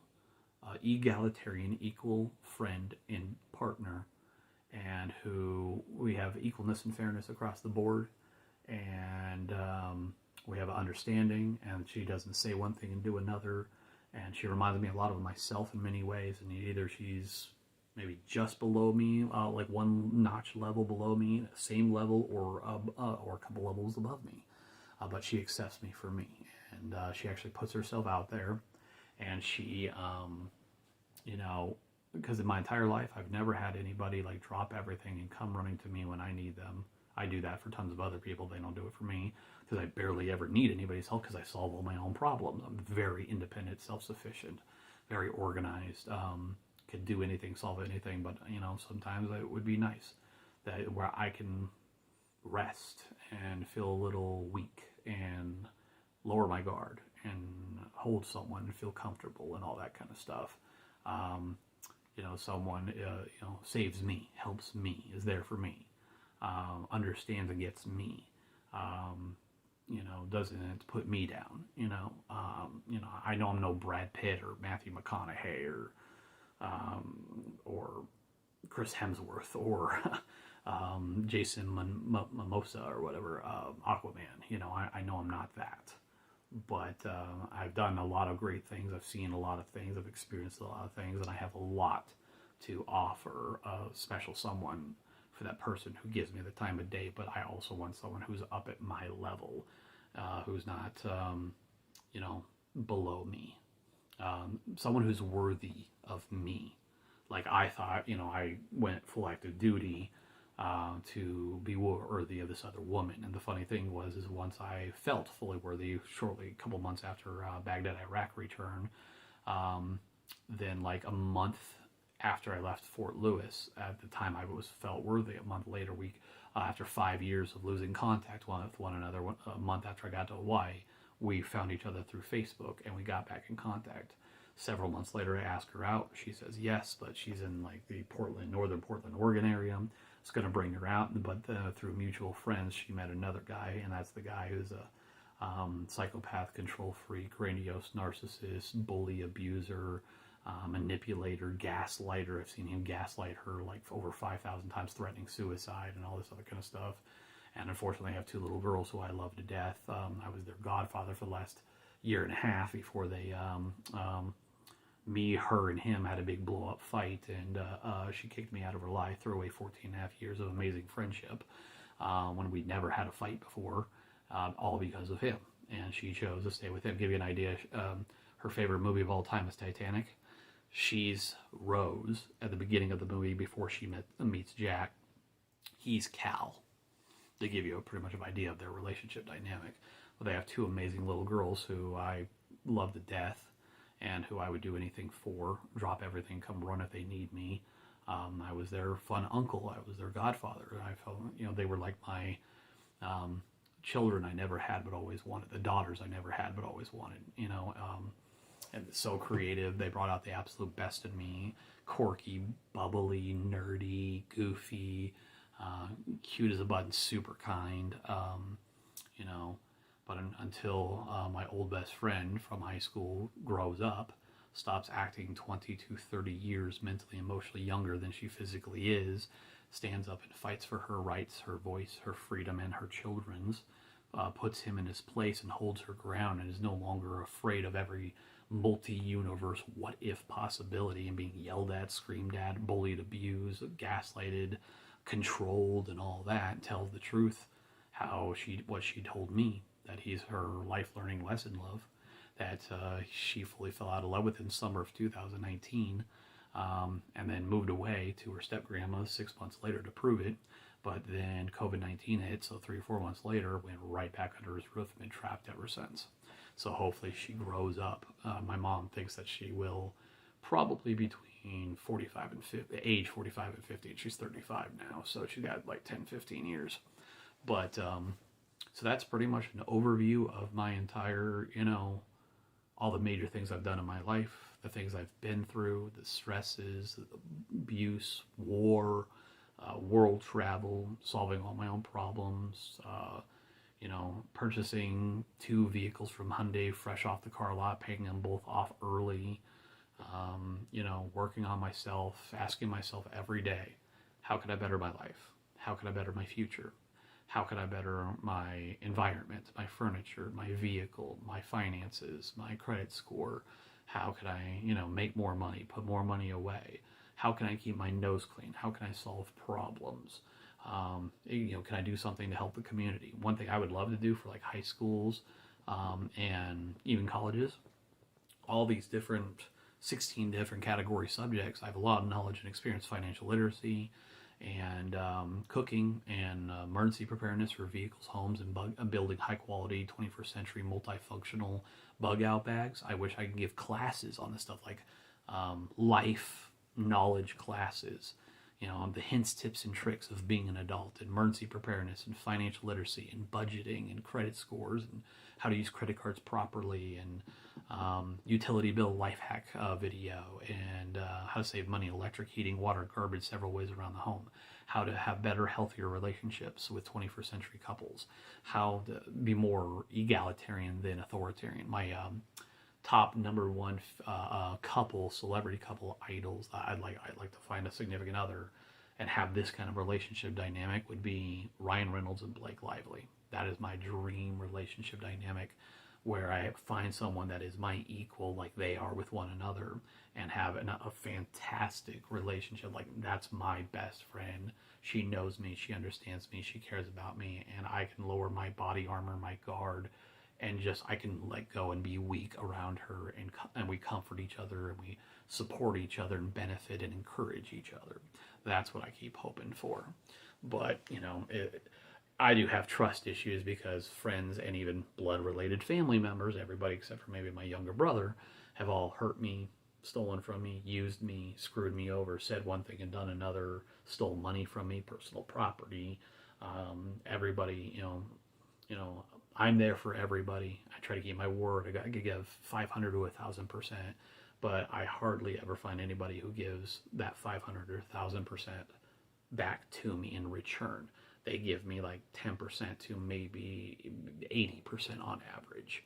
So, where is my, equalness and fairness? Where is that person, And who doesn't have a lot of mental, emotional issues, drinking issues, drugs issues, heavy smoking issues, hasn't screwed up their life and can't find a good job and, So yeah, I'm looking for someone like, my couple top idols, Catherine McNamara or Hillary Duff. Catherine McNamara to me is like Hillary Duff, Blake Lively, Eliza Taylor, and Anna Kendrick and Lindsay Sterling all wrapped into one person. I mean, she reminds me of, me when I was her age at 27, and I'm now 37. So, I think we would have a lot in common and all that. And I hope to meet some of my idols in the future and just even tell them thank you, for the things that they taught us, whether it's from artistry and music and acting or life learning lessons from certain TV shows, Smallville, Supernatural, whatever. Um, you know, because you can learn a lot from those kind of stuff, even survival shows or something. You can, everything has positives and negatives and teaching lessons, and can educate you, like Star Trek can educate you to explore and accept, people and maybe different species for who and what they are and that kind of stuff.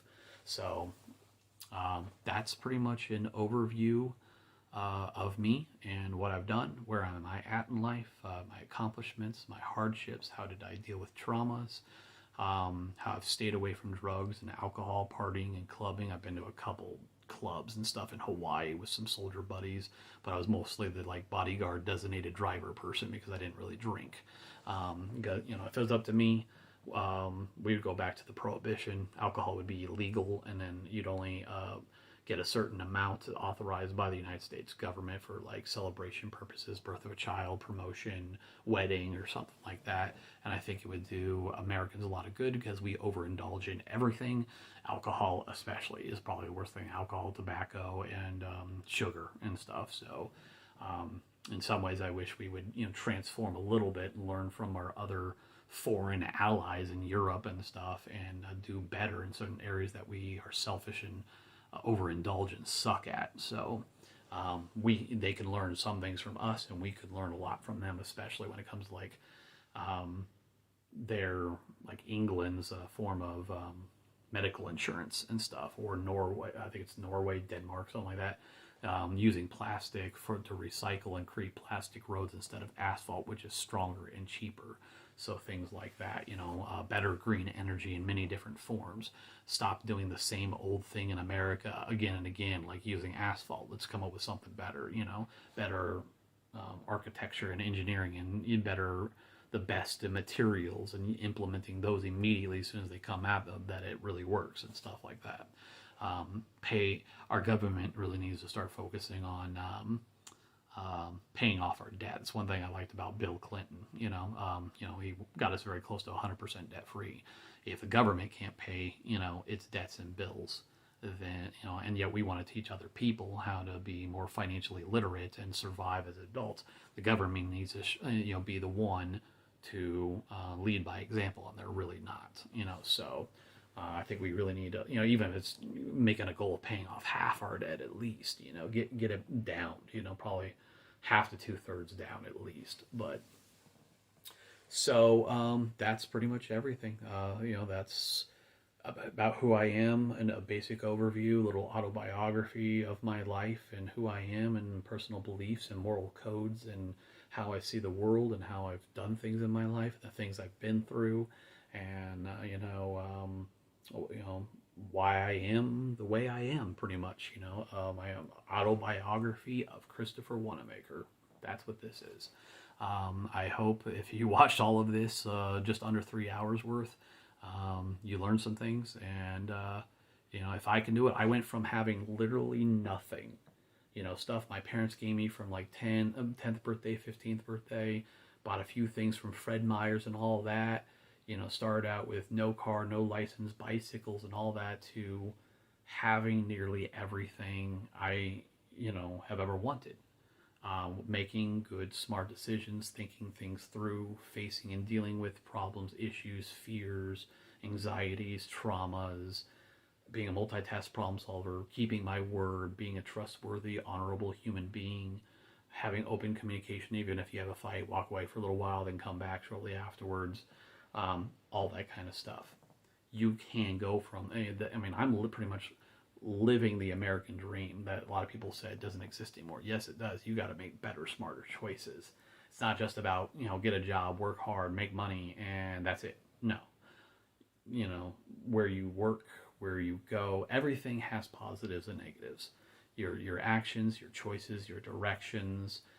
There's positive negatives of being single, positive negatives of being in a relationship, positive negatives of being in the military, positive negatives of being a civilian. Positive negatives of going to college, positive negatives of not going into college, just going straight to work. Positives and negatives of everything, but how can you think things through, you problem solve, you organize, you fine tune budgeting and your home and what you have. And as I'm getting new things, I'm either hand me downs, offer up for sale if I can, or donate. If I don't sell it within 12 to 18 months, I donate it to like a Goodwill or Salvation Army or something like that. I don't want to be a hoarder. I don't want to, I've had this for 10, 15 years. Let's just hold on to it even longer. It's just taking up space if you're not really using it. If it's form and function over niceties. Stop with this. I want this. I want that. I'm feeling things. Fuck feelings. Form and function, logic, reason. It has purpose. It's being used. Unless it's preparedness stuff or whatever. Otherwise, get the fuck rid of it if you haven't used it for 1 or 2 years. Stop with the clutter. Stop being greedy. Stop being selfish. Stop being stupid. Stop being a coward. Stop being emotional. And, make things happen. Fix things. You want a better life? It's your responsibility. It's not the government's responsibility to take care of us. It's our own responsibility. If we can't afford things, we shouldn't have things. Other than the unique COVID-19 thing where people lost their jobs because of a pandemic and everybody had to stay home. Other than that, unless it's like unemployment or whatever, we should not be provided for by the government. We should be thinking ahead and stop wasting our money on stupid shit and alcohol and tobacco and drugs and video games and nicer electronics and all that, and just go blow everything. We should be putting it away.